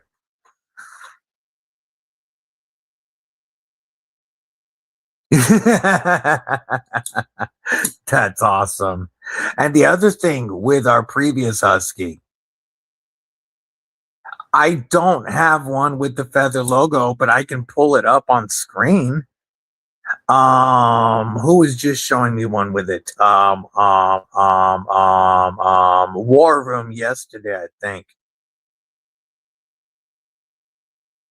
Shoot. Does anybody have a Lynch Northwest feather clip on your knife that you can shoot me a picture of and I'll share it? Yeah, our pit bull before, we would give him bones, but he would just bite right through them. He would crush them in one bite. And then there'd be this jagged bone that he's trying to chew and swallow. So we had to stop letting him have any bones. Kodiak Edge! What it do? Yes, man, the dogs, they're just so loving when it's unconditional love. Have a green micarta smock. Think a bronze clip will look better. See, I don't do the feather on the clip normally. That's why I don't have any. I shouldn't even say normally. I just don't do the feather. But I do know that they look decent. Somebody can send me one of theirs and we'll share it. Have a feather on my shaman, but his golden doesn't match the silver lettering on the blade. Probably shouldn't have gotten the feather on yours. Yeah, Pibbles, aka American Neglectorino. They're the best at looking like it. Now, a lot of them, and Pipple is also one of the most neglected and abused breeds, but even our last dog, our former Pitbull, Kamari, he was such a happy guy. Kamari was a great dog, and even when he wanted to, He wasn't like he would pose for pictures and such, but if he wanted to look neglected, he could pull it off. All pibbles have that built in.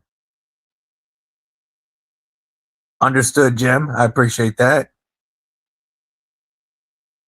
Hey, have a killer day, Tristan.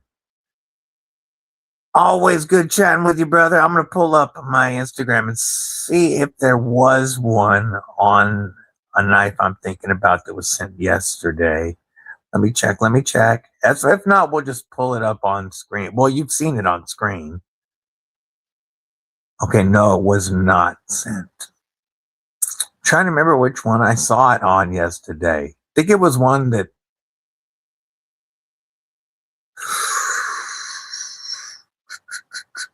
oh, it's Thursday. I mean, Thursday. I'm looking. I think somebody sent me one. Give me a minute. Let me see.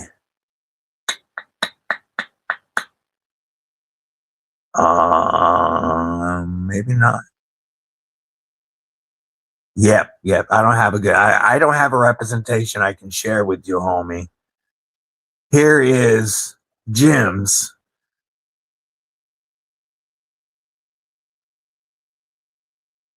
Just shot to the Instagram on that shaman.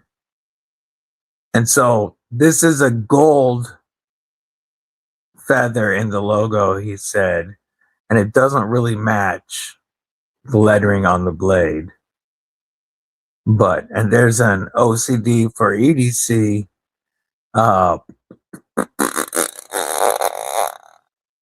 CME, compression made easy. CME. That's a good looking. That's going to be CTSXHP. That's a grail. Beautiful carry, brother. Love it. Was attacked by a bit as a kid. Yeah. You know, I've been bit when I was a kid. I've been bit by German Shepherd, was my first severe bite.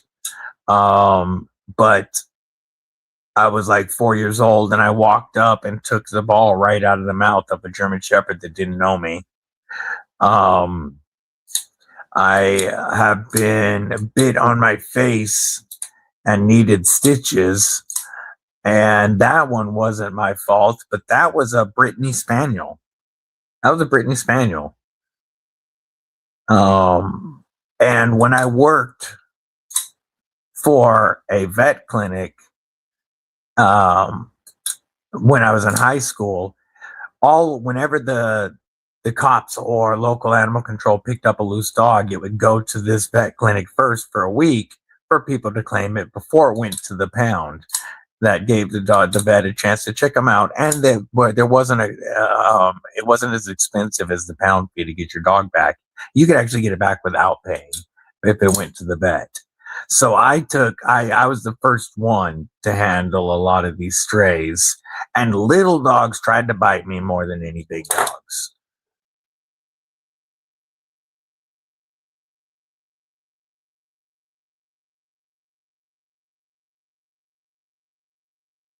Thoughts on 52-100? So I have one knife only. Whoops, in 52-100, but I can't. You know, it is a custom with a custom heat treat. It's my JR knives. Necker that was gifted by Chris Lopez. He gifted it to me because he's got probably the most insane EDC fixed blade custom EDC fixed blade collection I've ever seen at this point. But he has he likes thin slicey for his EDC fixie, and this JR is made to be more of a tough. We've got a convex grind, like a Scandi grind almost, except it's not a zero edge. It's a convex down to a micro bevel. but on a chunkier blade steel. This is 52-100, but this one is definitely more for the more robust side of EDC. I dig it, but I don't have a lot of experience with 52-100, so I can't judge it as a steel. You know, I'm ascending the, of course, most of the 52-100 that you see is going to be a custom at this nowadays. It's going to be a custom heat treat. And so it all depends on that custom heat treat. But you can see, like, this is not made. It's not dull right now. It's really not made for paper slicing. This is made for it's very thick behind the edge. It's very tough. I could do a lot of bushcrafting with this smaller knife if I needed to. Feather sticking, all types of stuff. I would, not worry about a lot tougher cutting with this one. But it's my only 52-100. Dude, don't ever. Here's one thing that what is it? Comparison is the thief of joy. I learned early on that I could not compare my knife collection to anybody else's. I could compare my knife collection to what it was the day before. When I started this channel nearly 2 years ago, I had bought a bunch of budget level knives leading up to it. Civivis, Kaisers, a couple of Kubis, and like it was a stretch for me. It was kind of expensive for me to buy the knife that I bought to start the channel with. And that was my County Com exclusive limited edition Ultim Mini Nightshade. I was already an Ultim fan at the time. I had very little of it, but I knew this was a numbered limited edition that not a lot of people were going to have. And I wanted something a bit, a knife that, something, kind of limited to launch the channel. And this was $90, almost 100 with tax, or right at 100 with tax, and that was insanely expensive to me at the time.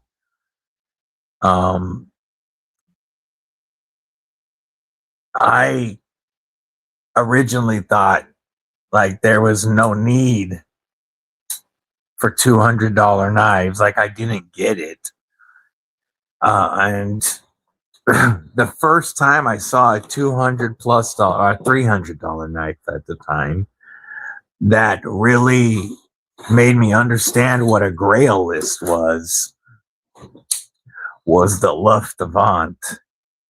These were over $300 at the time, but I saw this and I understood what a grail knife was. This was my very first grail. And since I started the channel, my collection I've been blessed. Now, some of it has come from companies that I have built. I spent a lot of time. I spend almost all day on my phone. If I'm not recording or editing, I'm in contact with people and I'm checking up and I'm asking what's coming, and I network constantly, and I've had a lot of companies that I've been blessed to work with that do send knives for review. And I try to give away as many as I get, I try to get 2 if I can. And if not, once I've created content with something, I give a lot of it away, you guys know. But even so, my collection has grown that way and I've been blessed. But also through trades with this community, my collection started growing, and the price of the knives I was collecting started growing. And then after experiencing some premium knives, namely when this was sent to me by TRM, I really started to get why people collected more expensive knives. Now, I love knife. So I never stopped liking a good budget knife. That's why I think these are so awesome. Everything you're getting for less than for $63 on this is just stupid. And I still enjoy a fantastic budget knife. But I have just been blessed. I've also received some amazing gifts from this community.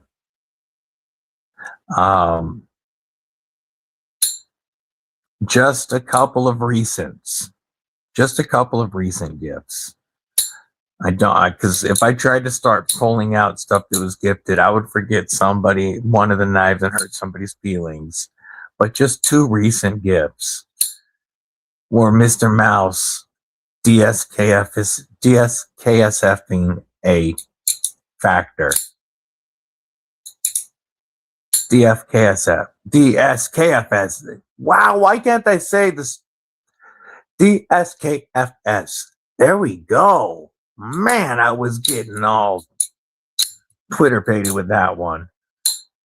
But I never imagined a year and a half ago, or June, Father's Day will be 2 years of the channel, that there would be a winter blade factor in my collection, or brother Matt and sister Rachel. Just this Tuesday, I opened this insane gift. So I understand how blessed I've been, and that's why I try to give so many knives away. I mean, part of the reason I try to give so many away. And I know a lot of you have received gift knives from me, as well as a lot of giveaways. But give it time, Thomas.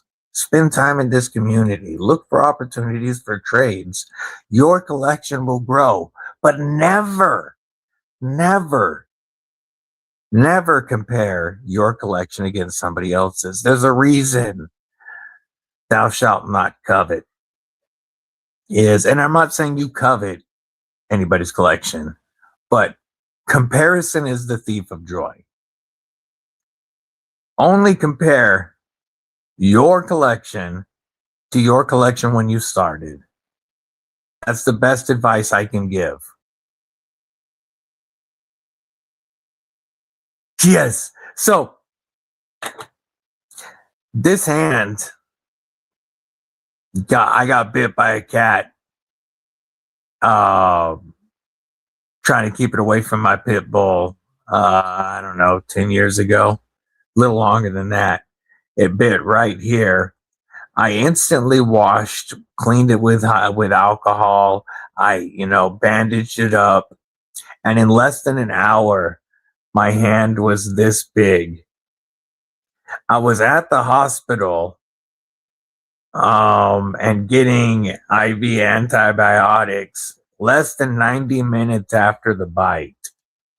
And they said that if I had waited another 30, they would have had to start taking bone.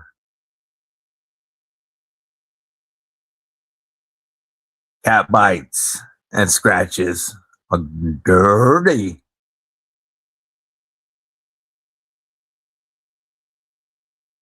Exactly, Cicero. It's all about the fun you have meeting people in this collection, in this community, and watching your collection grow on the way. That's how I look at it. And my collection again, I feel blessed. I need to do like some collection videos, but I have stuff that I never believed I would have had Father's Day of 2024 when I did my first video. And still, I mean, my collection, if I was to compare, doesn't hold a candle to so many folks in this community. But rather than thinking less of mine, I just respect theirs. 100%. This liner lock feels so good. The detent works great for that front flipper. And man, that solid sound.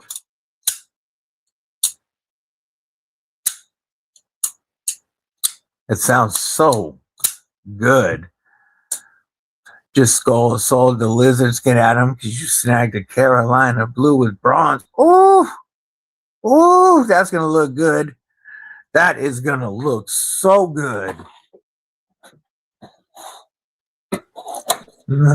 Might as well break out some TRM since we talking about them.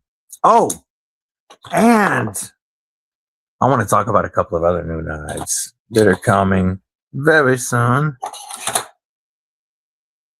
Y'all know already that I am a bit of a lizard skin fan.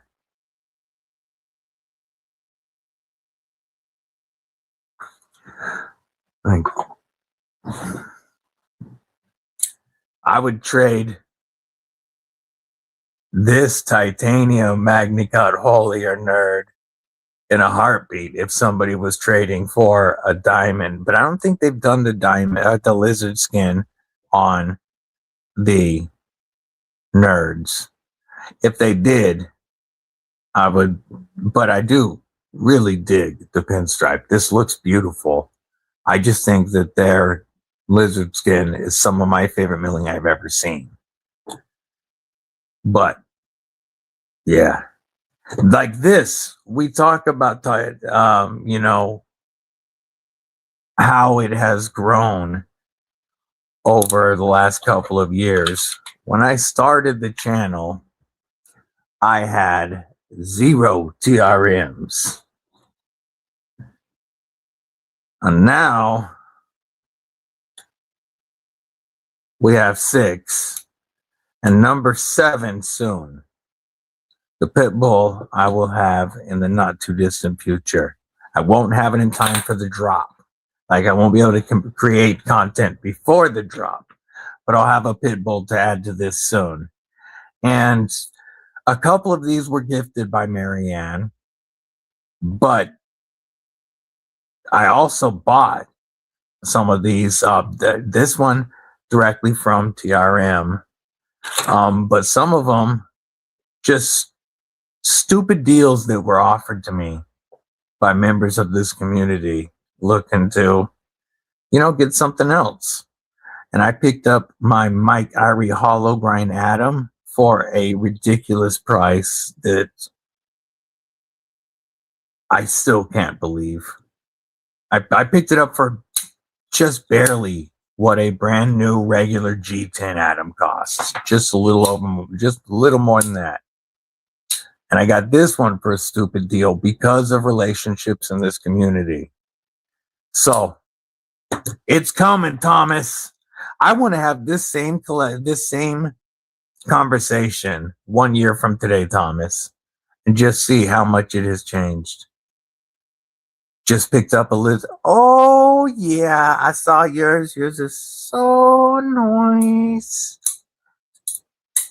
My favorite crossbar lock of all time, and my favorite 2025 production knife.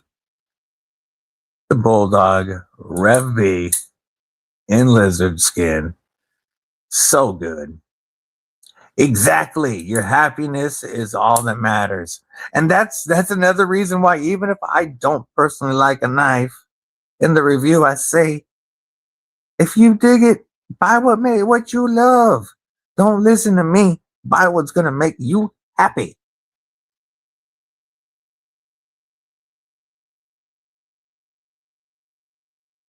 Metal Relic, thank you so much, man. I truly appreciate you. And yeah, it can be scary, right? Neutron 2, tag along, and ABW slip combo of a lifetime. 100. 100. I'll pull this out of my pocket while we're talking. Always in the fifth pocket. One of the absolute best values in American knives or knives that you can buy, period. Dollar for dollar value. Just nutty. Nutty. But yes, this,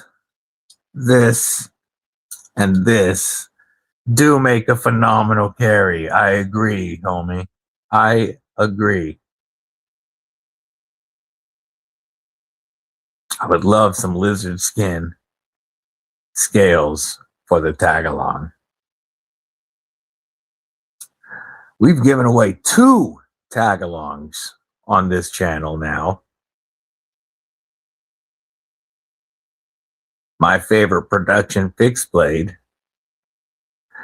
First, I was in the habit of collecting everything for the keep letting, learn to let stuff go that doesn't make me happy. Exactly. Trading is awesome. I don't do as many trades as I could because a lot of the stuff I give away. I use this extra stuff for giveaways. So like when people offer me trades, oftentimes I don't have any trade bait here because I'll be back down to either to all stuff that was gifted to me or grails that I have traded for or purchased, or stuff from brands that I still have content to make on. And so like I'll get offered some insane knives to trade for, and it'll be like, well, I just had a big giveaway, so I'm out of any trade bait. But that's all right. I'm fine with that. Oh, let's look at that, Kodiak.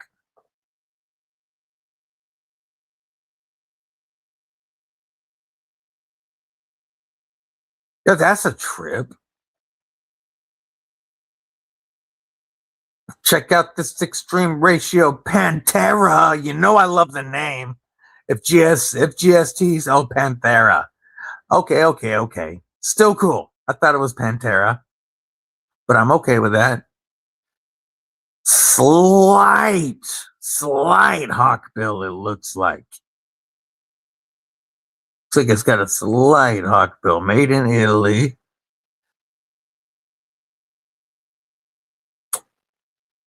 Oh, so it's a non-locking Higo style. Dude, that's a trip. That's really clean. That's a cool pickup. I like that blade. I hate the billboarding, but I love the blade shape.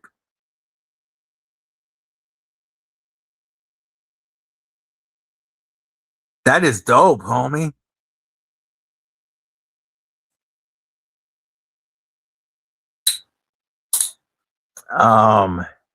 I don't have any Higos. I had a couple of Higanakamis that were nice, but I used them for giveaways.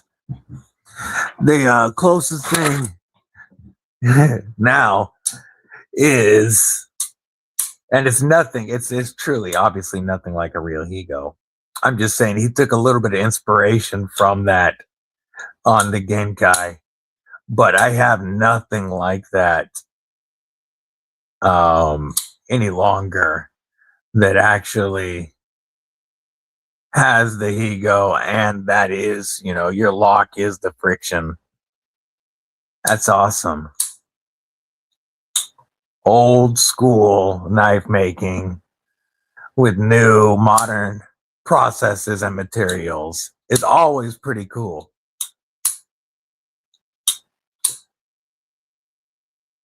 Oh, a couple other knives for y'all to see that are coming out.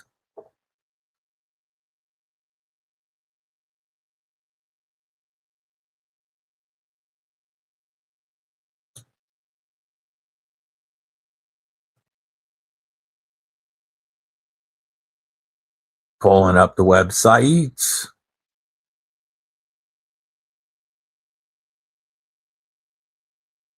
No, go back.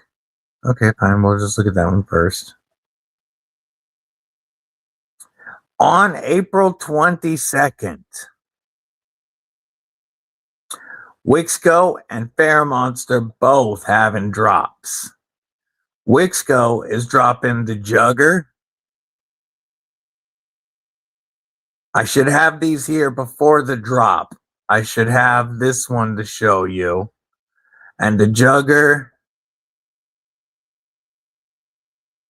will be, it's a good size, 8.66 inches with a 3 3/4 inch blade. Love it. Less than 4 ounces. 150 thousandths blade stock thickness. That's going to be a dope knife to check out. They also have the Phoenix dropping on the 22nd. Mrs. Deadly's going to love this purple. I think my favorite of the bunch is this one here with the bronze on one side and black on the other. I don't know why the dual color just looks cool to me. This one will be here soon to review with the others. But front flipper, reverse flick, got a gentleman's knife that doesn't look boring and is over 8 inches long. I love it. Plus, the Urban Grip is getting the upgrade everybody asked for since my first Urban Grip video. Y'all were like, Vero Monster needs to put thumb studs on that. And we've been telling them, and they finally listened. We have this one coming to compare it against this black and green, but they got this awesome like black, blue, and perp as well. And then this looks like, it's a carbon fiber that looks like mother of pearl to me. That's really dope. See what the color they call it. Do they say? No. But it looks like mother of pearl to me, and it's carbon fiber. And then you've also got this version coming. They have discontinued the old school Urban Grip that was front flipper only. And going forward, they will all be thumb studs. And on the 22nd, the Reaver is also coming. Pull up the one that's on the way. So the Reaver, look at those ergos. That curved. The Reaver is going to come in at 8.66 inches with a 3.82 inch S90V blade. I'm here for it. I'm about it. These drop on the 22nd, and code DBD is going to save 10%. Plus, they'll probably have a launch sale on top of it. Leon checking in from France. Good to see you, brethren. Have a killer day, Mama Loot. You'll catch Mama Loot later on the Loot 10 Text live stream. Oh, I do want to say, folks, that after this live stream, Ron Krew will be going live. I'm not shutting down. I'm just reminding y'all. Ron Krew will be going live, as well as Loot 10 Text to follow that. Today, we also have G-Ball We have Big Red with Saturday Night Live. We have Nafaholics. And then tomorrow, don't forget, Brother Gareth might be going after TCal. We got Barbie, EDC Girl, and Aries all tomorrow. Make sure you are following Knife Tube schedule. Yo, yo, yo. What it do, Dalton Shoulders? Good to see you. Yeah, I don't have any experience with Extreme Ratio. And the only Italian knife I had, I traded to Kelly White.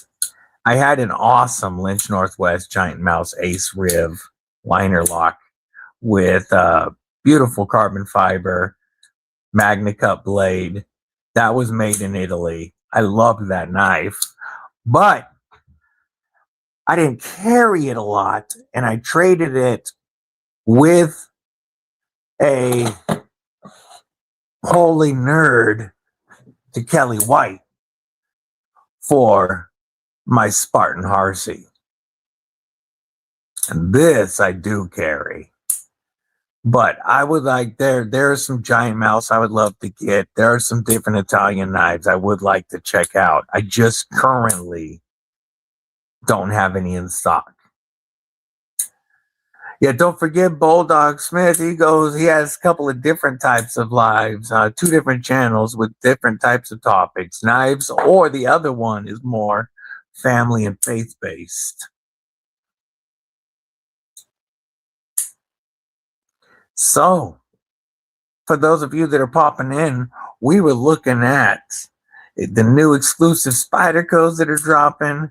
Like, you know what, let's share the screen for a minute. Like the Para 3 Magna Cut and Natural Diamond G10 from Blade HQ, or the Rex 121 Cutlery Shop exclusive warranty with the VaporTech Zirconium Oxycarbide blade finish. There is Killer Ferro Monsters and Wixcos on the way.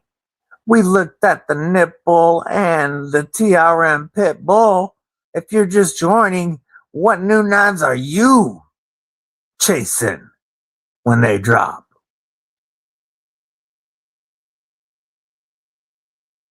Mick effing Ranger. What it do?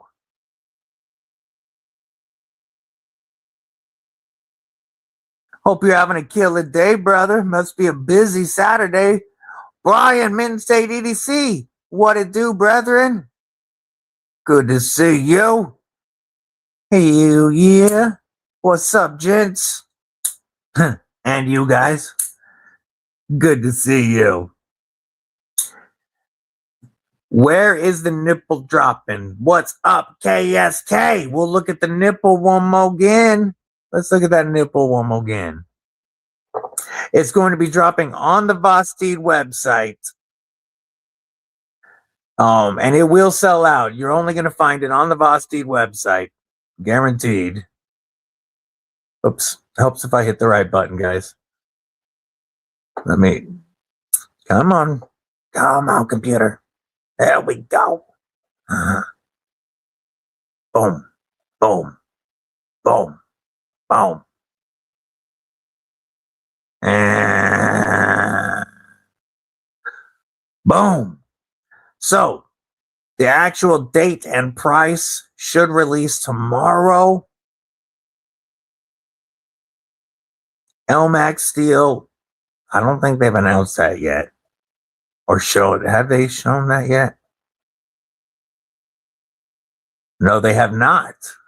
Okay, well, here's a little tidbit. These are going to be LMAX. And I believe they're dropping next week. It's before the end of the month. The drop date will come tomorrow, but these are going to be available on the Vosti website only at first. Now stop sharing. Thank you. Badass emojis. What's up, Rachel Jordan? What it do, sis? What it do? Hope you're having a killer day.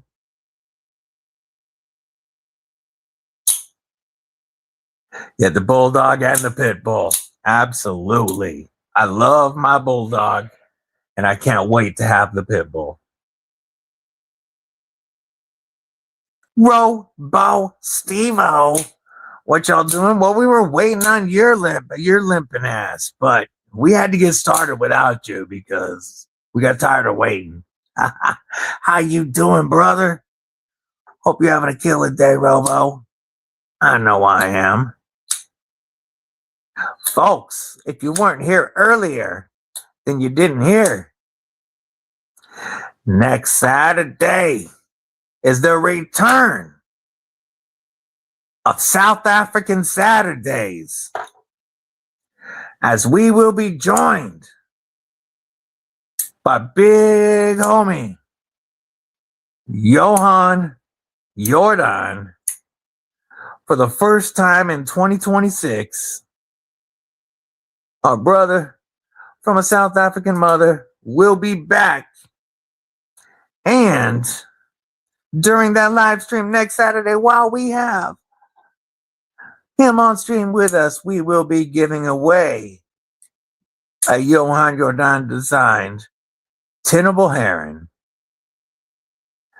milled aluminum, copper dune blade finish, and such a trippy short throw crossbar that just works so well.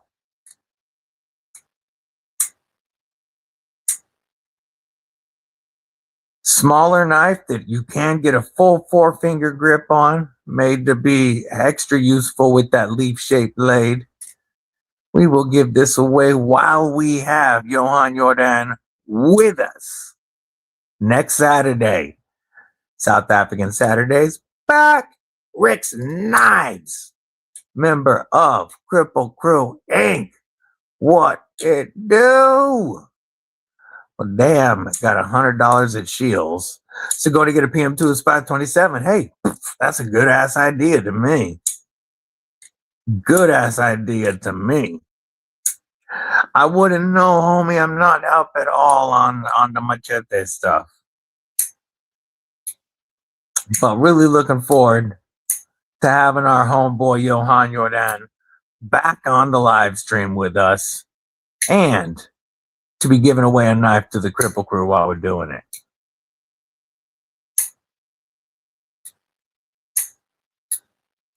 This has been one of my favorite fifth pockets since I came out at the end of 2024. The Artisan Cleo. Such a good, fidgety fifth pocket. Like, you don't have to move your hand at all to flick and close, flick and close, flick and close.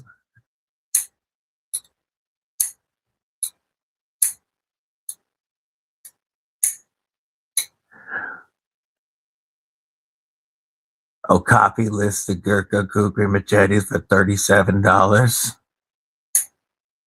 Yay. Call me for your free reading. Cleo. Miss Cleo. I remember Miss Cleo. And the funny thing was, if you called Miss Cleo, you didn't get Miss Cleo. You got one of the alternate psychics who probably had a secondary job in the night hours working a 900 number. Man, y'all remember telephone psychics and 900 numbers back in the 80s and 90s? That's one of the things that the internet got rid of that I'm okay I'm okay with.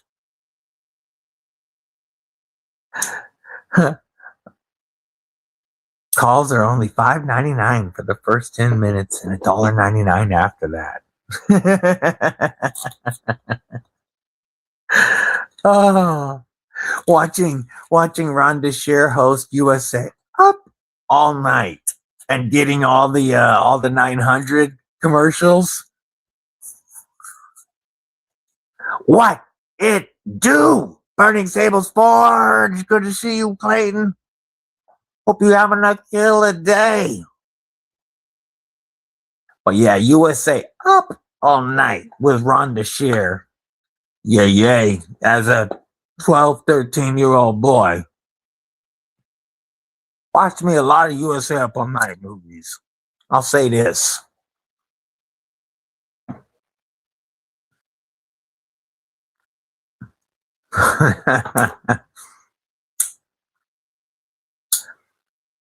Insomniac with Dave Attell. Yeah. Yeah, on Friday nights you had Rhonda Shear, and then on Saturday nights you had Gilbert Gottfried for Up All Night.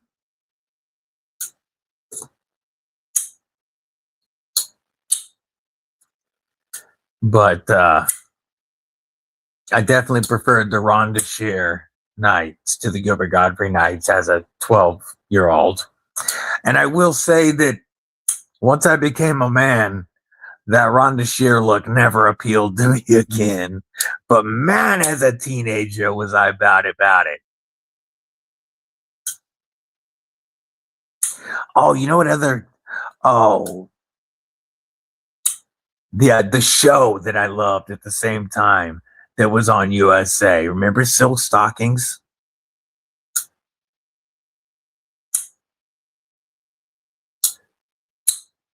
Silk Stockings, like a PG-13 version of like a oh, dun dun, the legal show that has a billion spin-offs. Dun dun. Oh man, it's my dad's favorite show. They also had like the special victims, SVO, Law and Order. Thank you. Wow. Don't know why I couldn't get that. Yeah. Silk Stockings was like a PG-13 Law and Order.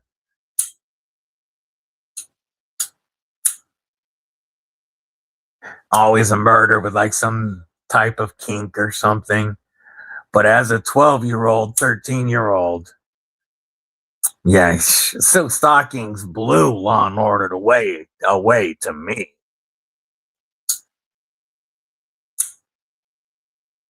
Really stoked to check this out with the thumb studs as soon as it gets here. X-Files. Yeah, I loved X-Files. Absolutely. Everybody loves X-Files. Wings. That was another really good show. Yeah, bung bung. Yep, Law and Order. That was the damn, the most big ubiquitous, and I couldn't remember the name of it.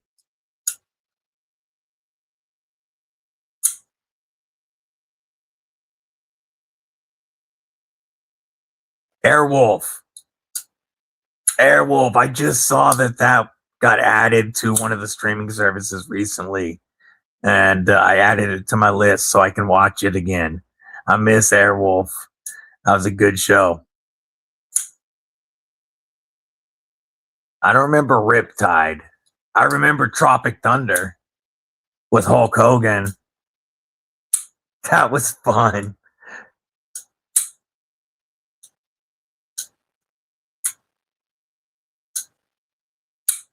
Yeah, I think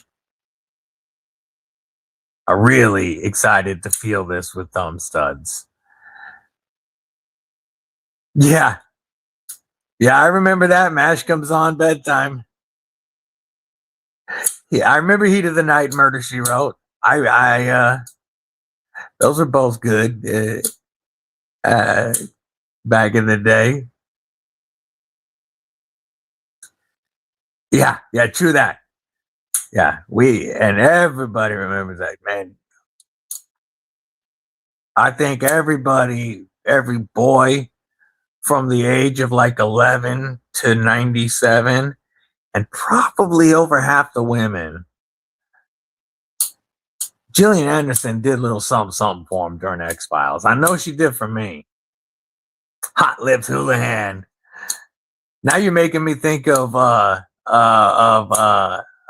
Cops. The Cops movies. Original 21 Jump Street. Unsolved Mysteries. Yeah, Unsolved Mysteries was a fantastic show.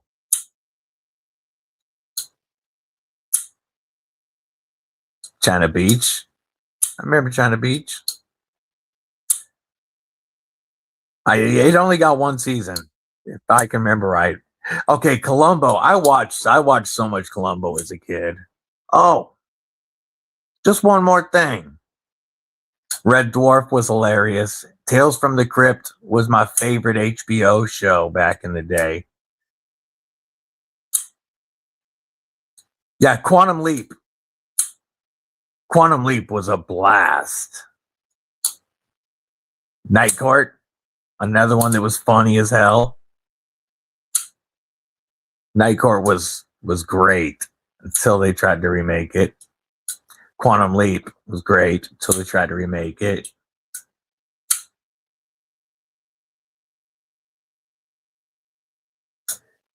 Yeah, Scott Bakula, Quantum Leap, man. Tales from the Hood was funny. I agree. It was amusing as hell.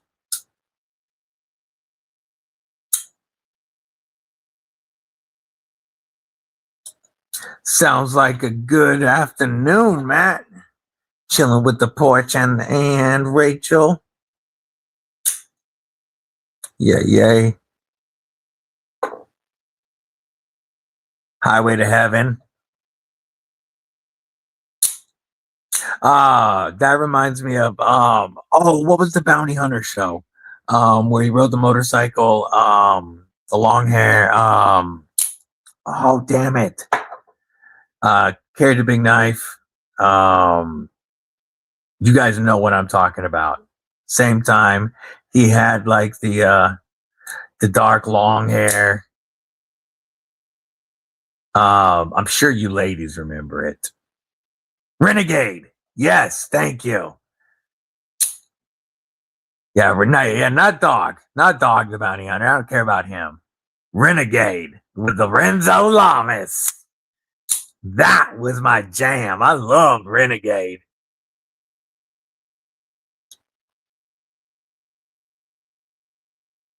MacGyver, another great one until they tried to mess with it.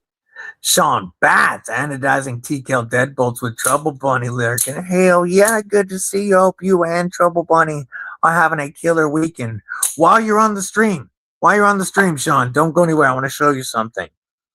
Everybody, our brother Tristan has an Aries EDC that he is trying to either sell or trade. Yeah, Highlander, of course, was great. And Trouble Bunny, Sean Batts, this might be up your alley. He has a very rare Aries EDC Krew with the awesome blue scales in ADCrV2. ADCrV2. And very little use. He loves the knife. It's just he doesn't carry it very much with his other fixies. And an Aries deserves to be carried. So if anybody's looking for a wicked Krew from our brother Aries, hit up Tristan. Projectiles are sharp. Faux sale or trade. I immediately thought of you and Trouble Bunny when he told me about it, Sean. And of course, Kelly. Renegade in French is Le Rebelle. You watch Le Rebelle? That was a good one then. Yeah. Knight Rider. Yay. Lion, not a sheep. Member of Kripple Crew, Inc. Good to see you. Yeah, the second Crow. Not the movie, the knife.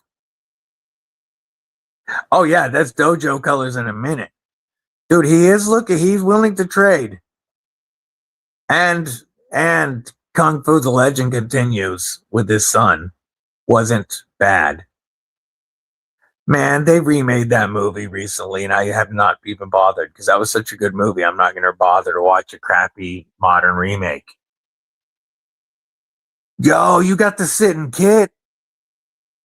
That's dope.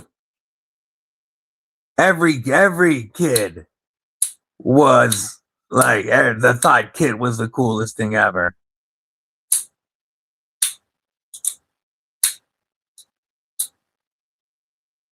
Big Trouble in Little China, another good one.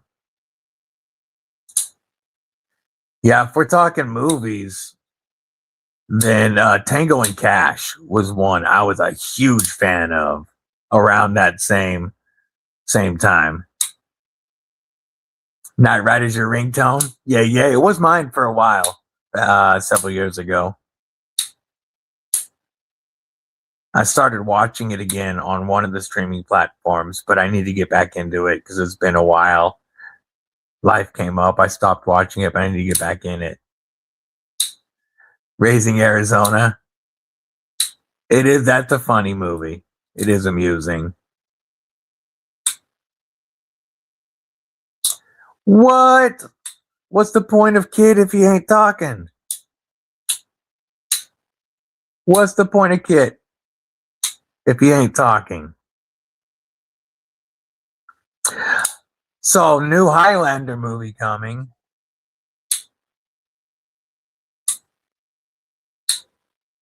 Could be absolutely amazing.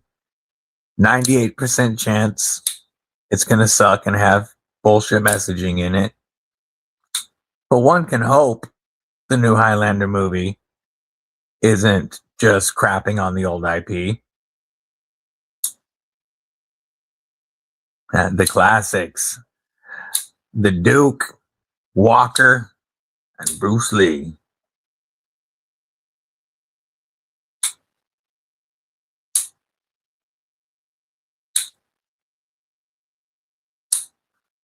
Trouble Bunny. Oh, yeah, Xena, for sure. Xena and the Hercules TV show. Or, yeah, no, not Hercules. Was it Hercules? No, it was the Xena spun off of. Bulldog, he's in here, but just text or DM him on. Absolutely. All right, rest in peace, Chuck. DM Projectiles Are Sharp on Instagram. I'll give you his, if you're not following him. No, just give me his. Thank you. Share. Copy. Here's his Instagram, homie. You can hit him up there. It was Hercules with Kevin Sorbo. Okay, I couldn't remember if it was Hercules or not for some reason. But yeah. And then Xena came off of that show. But that actually drives me back a little bit farther to Conan and Red Sonja. I loved Red Sonja. I did not watch the remake. I love the original Red Sonja.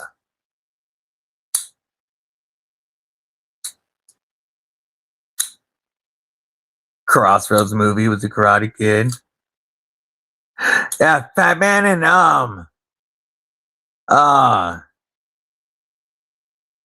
what was the full name of the show? Oh, Jake and the Fat Man. There it is. Jake and the Fat Man. Yeah. I remember Jake and the Fat Man. Boy, I hadn't thought of that one in forever. Yo, that's a dope picture of Illuminati. Check this out. Illuminati next to Ecto 1. A nice remake of Ecto 1. That looks dope.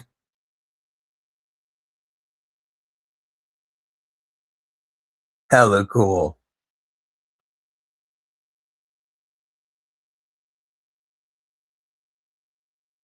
Yeah, Conan the Barbarian was great. Yeah, Conan with Arnold, and then Conan the Destroyer. But my favorite as a kid was Red Sonja. I loved Red Sonja.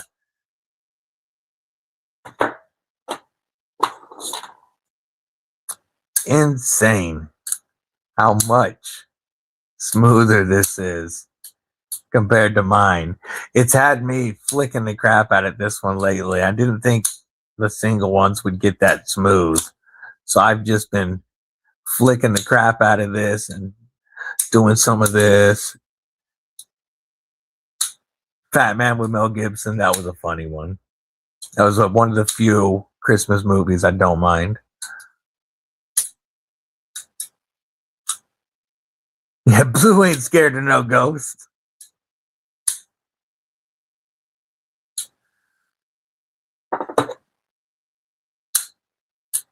This thing is as smooth as a regular double washer PM2.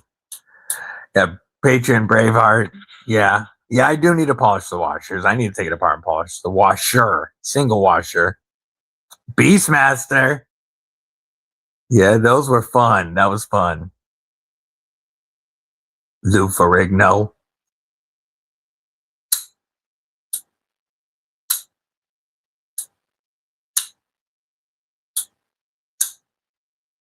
Swamp Thing. There you go. Another awesome old school classic. What's the best oil for OTFs? Rim oil is fine, or KPL heavy. I haven't tried this green slick in them yet. I've been using a bit of this green slick on my knives, comparing it to KPL. And so far, I like this green slick quite a bit. I haven't had to drop it in an OTF yet. But rim oil is fine, KPL heavy, or even this stuff probably. Toxic Avenger. Yay. The original Red Dawn. That was one that the remake wasn't too bad. Yeah, I would do rim oil, KPL heavy, or Slick 'em all also. Well, Slick 'em all would be harder to get in there. Never mind. Dude, Kill Cons from Outer Space was one of my all-time favorite horror movies. Still is to this day. It's so campy. It's so fun. Can't forget Daisy Duke, especially the original Daisy Duke, not the movie remake with Jessica Simpson. I'm sure Heretic has a fantastic lube. I mean, it's made for their OTFs. It's probably perfect. But yeah, you want a heavier oil, not like a KPL regular or a KPL light. The remake wasn't horrible, but it wasn't great. It wasn't horrible, wasn't great. Kind of like this detent on this Avid too. It's not horrible, but it's not great. It's not even what I would call good. 80s remake of The Blob. Yeah. And the thing around the same time was good. You heard that siren in your head? Yeah, I was about to say the same thing. The best part of the remake was Willie. Like the casting for the remake. They tried their best to keep it a Duke's feel and a kind of a Duke's story and all that, but the casting was not fantastic except for Willie. It doesn't hold a candle to the old show. That's for sure.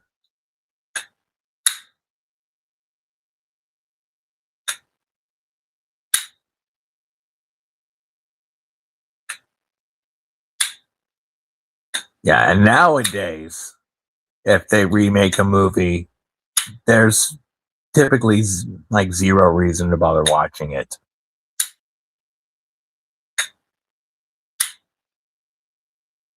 I told the lady the cave I was for your dog, and the look I got was worth it. BNA, human cheat code, member of Kripple Crew Inc. What it do, brethren? What it do? He can't tag everybody because he's driving, but you know he loves y'all. It's good to see you, brethren.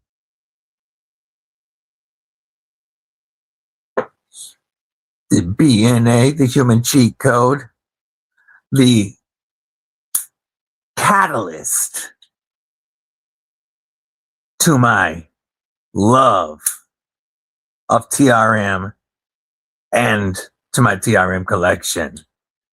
The definite catalyst to this was the human cheat code, BNA. Reviewed his 3 TRMs at the time. TRM sent me this one after seeing the content, and it's been all TRM from there on. You know how much I love them. Can't wait for the Pitbull next week. 4 days away from the Pitbull.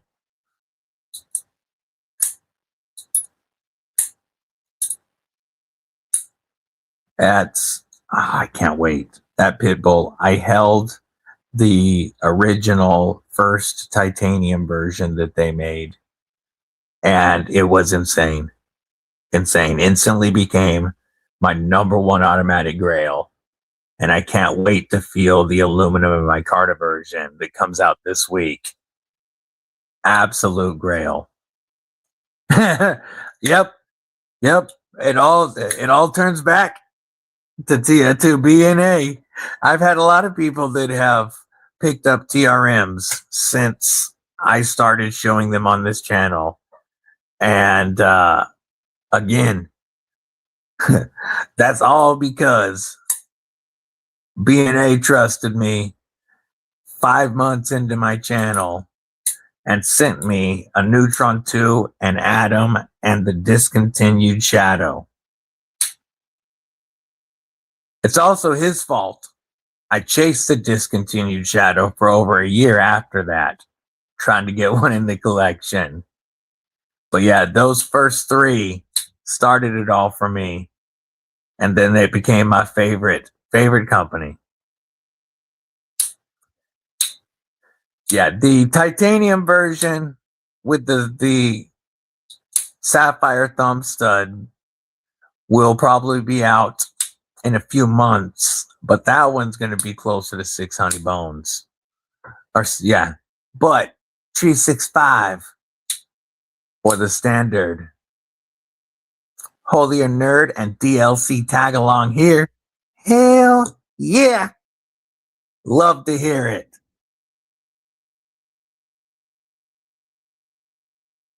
And I love it when you guys pick up TRMs from all over. Like, even when my code isn't used, it does nothing for me. I just love to see TRMs get in your hands because I know how much you're going to love them. I just believe in the company.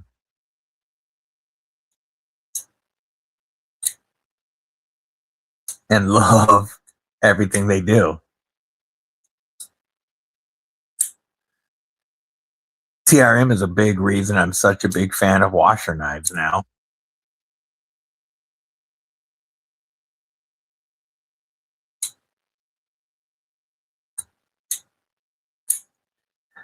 Don't forget, next Saturday, same bat time, same bat channel, we will be doing South African Saturdays with our homeboy Johan Jordan. And during that stream, we are going to give away one of his Tenable herons. Tenable sent this in specifically to give to the Kripple Crew when I told them I was going to do a live with my brother. And so somebody's going to be taking this home next week. Really, really stoked about that.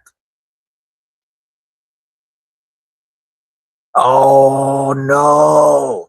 I had that happen to Mrs. Deadly and I like 7 years ago. I hated that. This is, I can't tell you what this knife actually means to me. Lion, not a sheep. When we wanted to do something for our brother Blade Walker, Titanium Justin reached out to Brian Winters because it's Blade Walker's absolute favorite knife company. And Brian Winters absolutely said, he immediately said yes, he was in. He wanted to help. And he donated this sold out Factor B4 from the newest run with the DLC Magna Cut. He donated this for the waffle.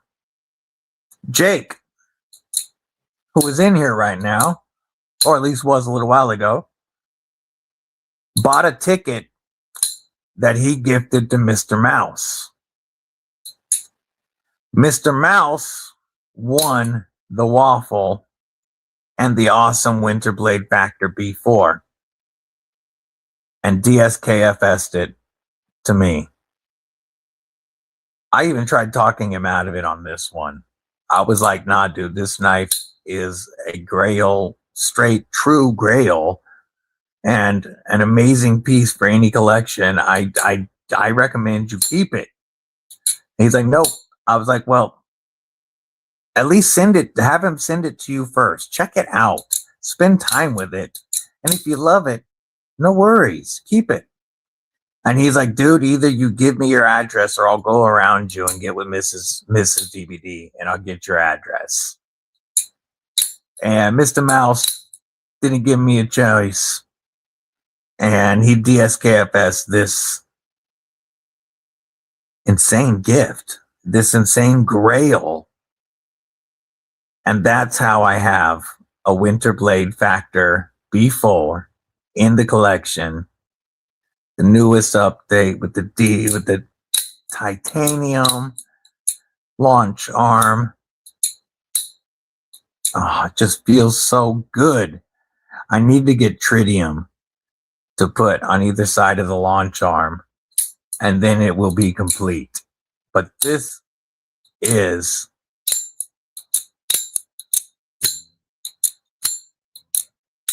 the wildest knife in my collection. And every time I pull it out, or every time it goes in my pocket, I think of my brother Blade Walker and my brother TJ. I think of all my Guardian brethren. And then I also think of Jake and Mr. Mouse. This is a knife that can never leave the collection because it's because of a community effort that it even ended up here. The amount of people that caused this to happen is just too cool. But I absolutely think that everybody should be should have one, should try to get the chance to check out a Winterblade at some time. Run into me at Blade Show. I'll have it in my pocket. You can mess with mine all you want. But I think everybody should get a chance to feel one, even if you don't want to buy one and put it in your collection.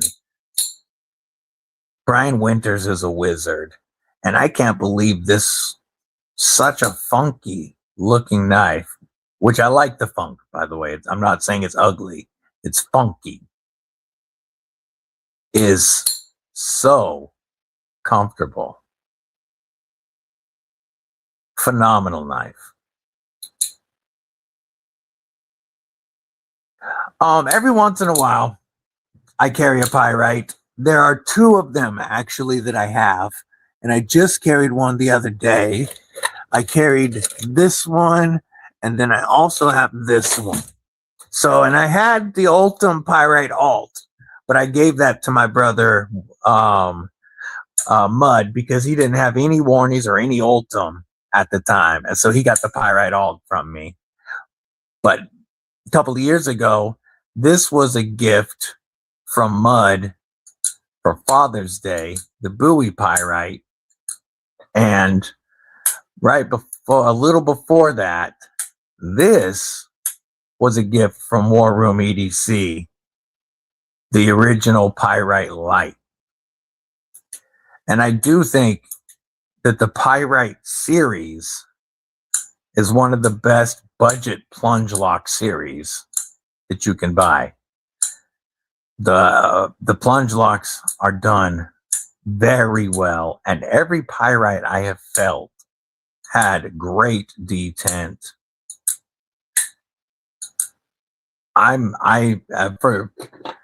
For a budget plunge lock, one of my favorite series. 12.5 inch, but it's a Medford machete. Damn. Dude, it's worth it for sure. Pyrite Alt and a Jimmy Krew custom Pyrite. Yeah, Mud carries, he has two that he carries. One is the Ultim Pyrite Alt that I gave him.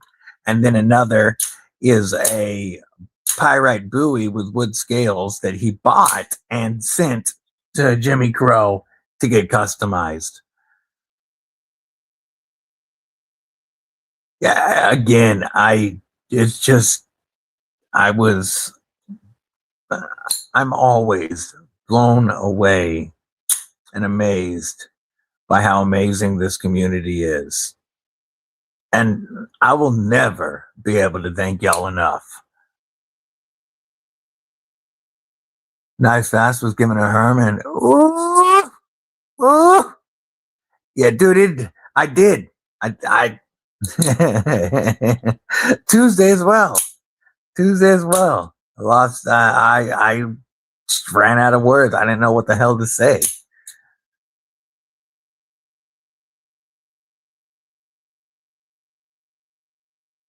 Yeah, that story will never not touch me. Yes, DSKFS does mean so much to this community.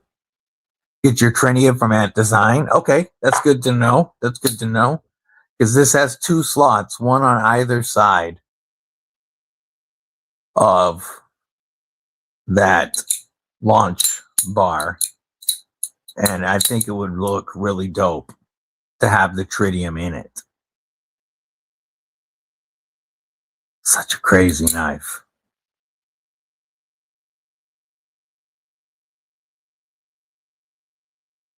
Yes, you're right. Thank you. You're right.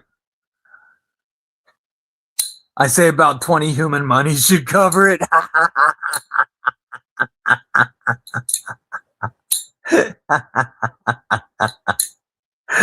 Oh, Kripple Crew.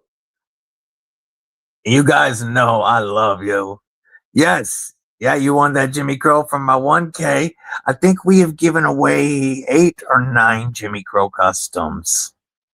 I always appreciate my brother for that. But I think we've given away 8 or 9 Jimmy Krews, which makes me very happy.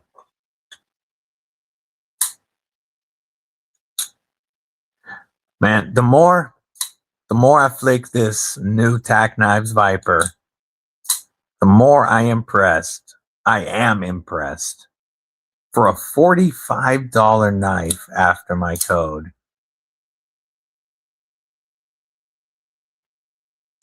this is an insane buy. Kind of new to the knife community, like when DSKFS, there you go. Do something kind for someone. It's not a silly question. And exactly, or do something nice for someone. But what it means, DSKFS, is you'll see it a lot when somebody wins something, they'll DSKFS it to another person. Do something kind for someone. And what it means is it's just giving, it's another way to give something to somebody. Yeah, paying it forward. Um, I know a lot of people in here have done it. I'm just going to use myself as an example. I can think of 4 giveaways off the top of my head that I DSKFS to somebody else, and really, it's just a way of this another way that this community looks out for each other.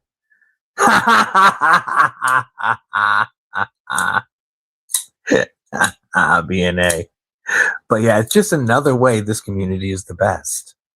Truly is.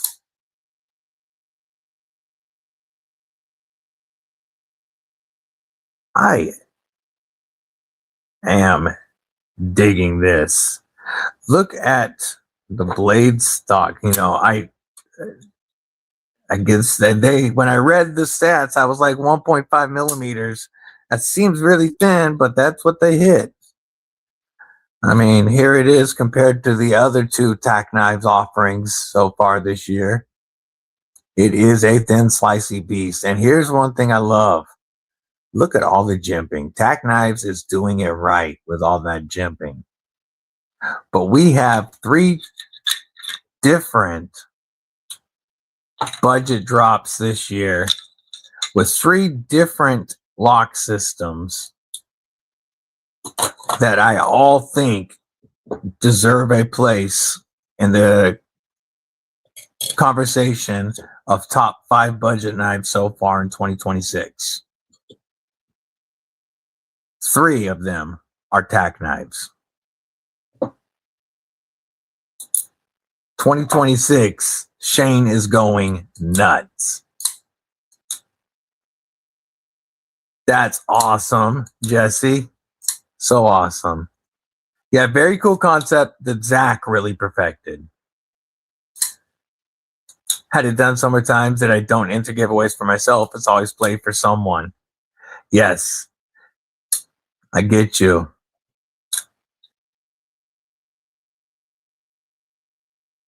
Glow Rhino also just dropped some new glow fobs. Oh, you can use to go DBD there too as well. Or is it EDC with DBD there? I don't remember. It's in the description though.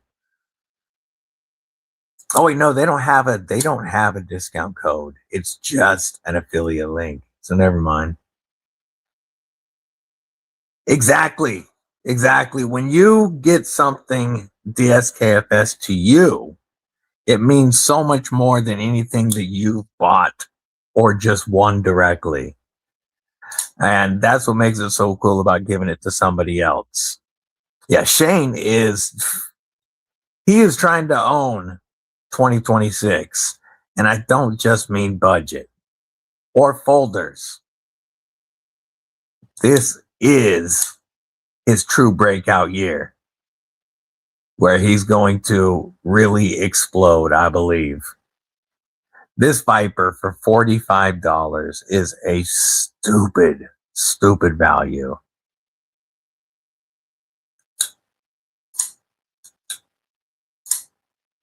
And Tac Ray knows how to do a thin, slicey blade.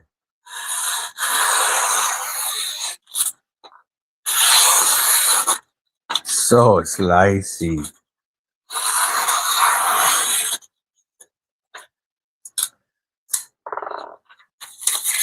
One of these days, it'll happen.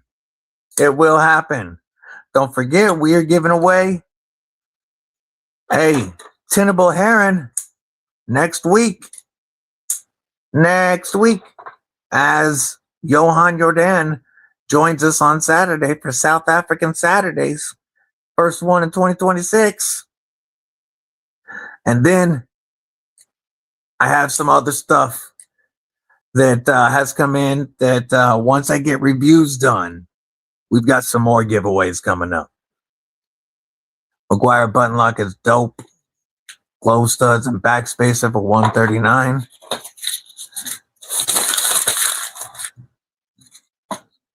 Let me pull that up.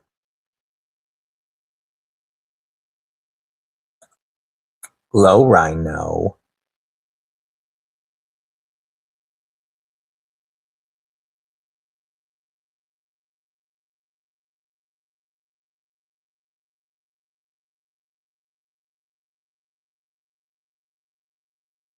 The newest one, is the Meitner the one you're talking about? Oh no, this one's $199. Just flipper only. I'm gonna look at their other knives.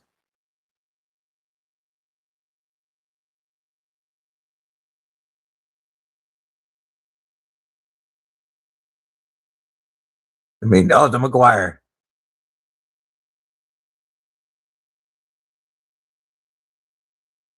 That is a decent looking knife. Let's pull. I'm gonna share this screen.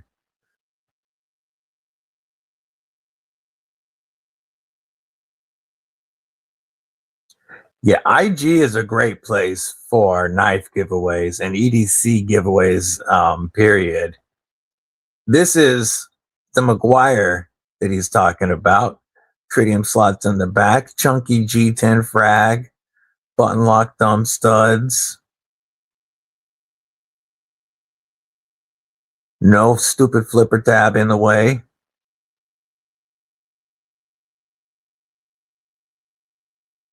Big tritium slot in the back.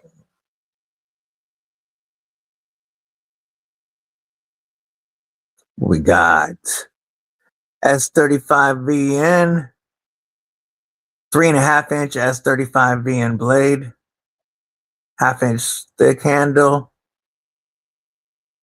Nice. Coming in, showing 175 on here, but I'm pretty sure they have a code on there. Ooh, limited drop. What was that? The Fallout fob. Didn't mean to grab that. Let's go back to the home.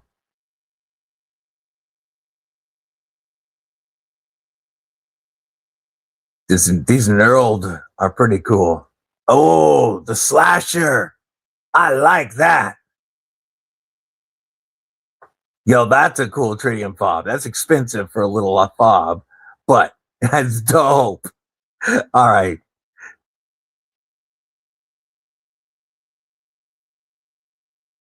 It's on Blade HQ for only $135. That's a much better buy.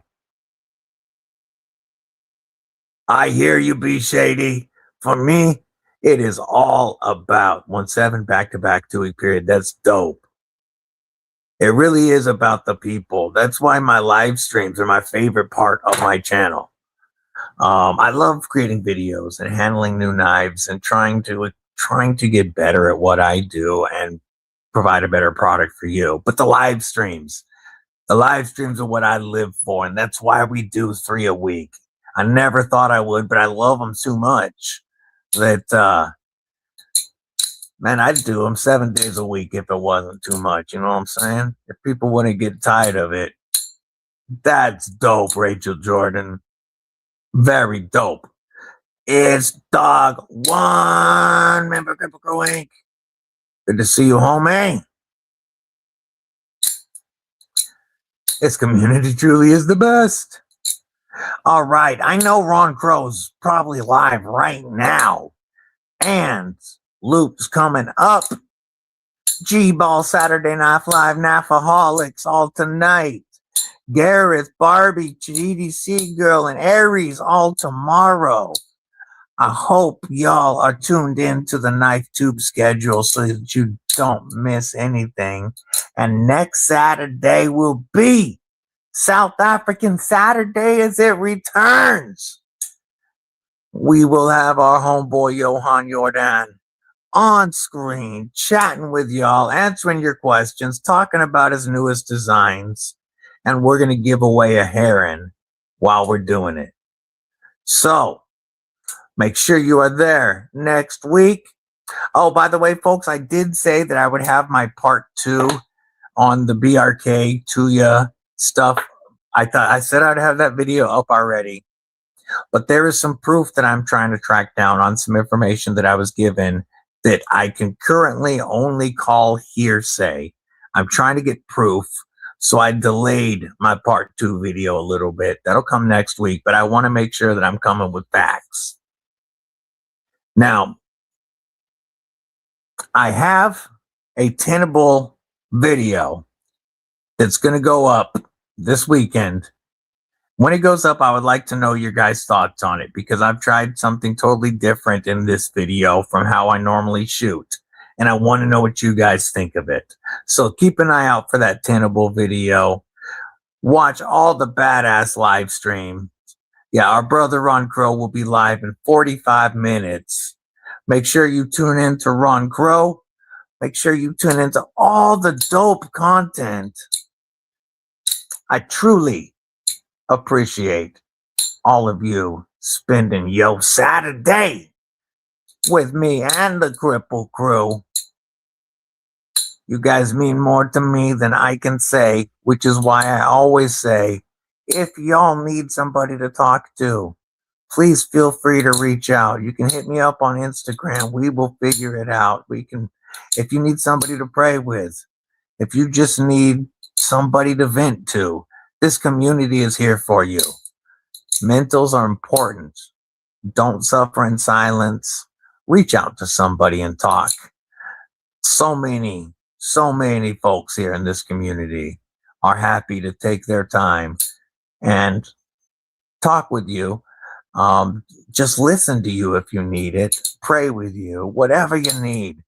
This community is the best. Hope y'all have a killer rest of your weekend. Love y'all. Stay safe. Stay frosty. Most importantly, Kripple Crew.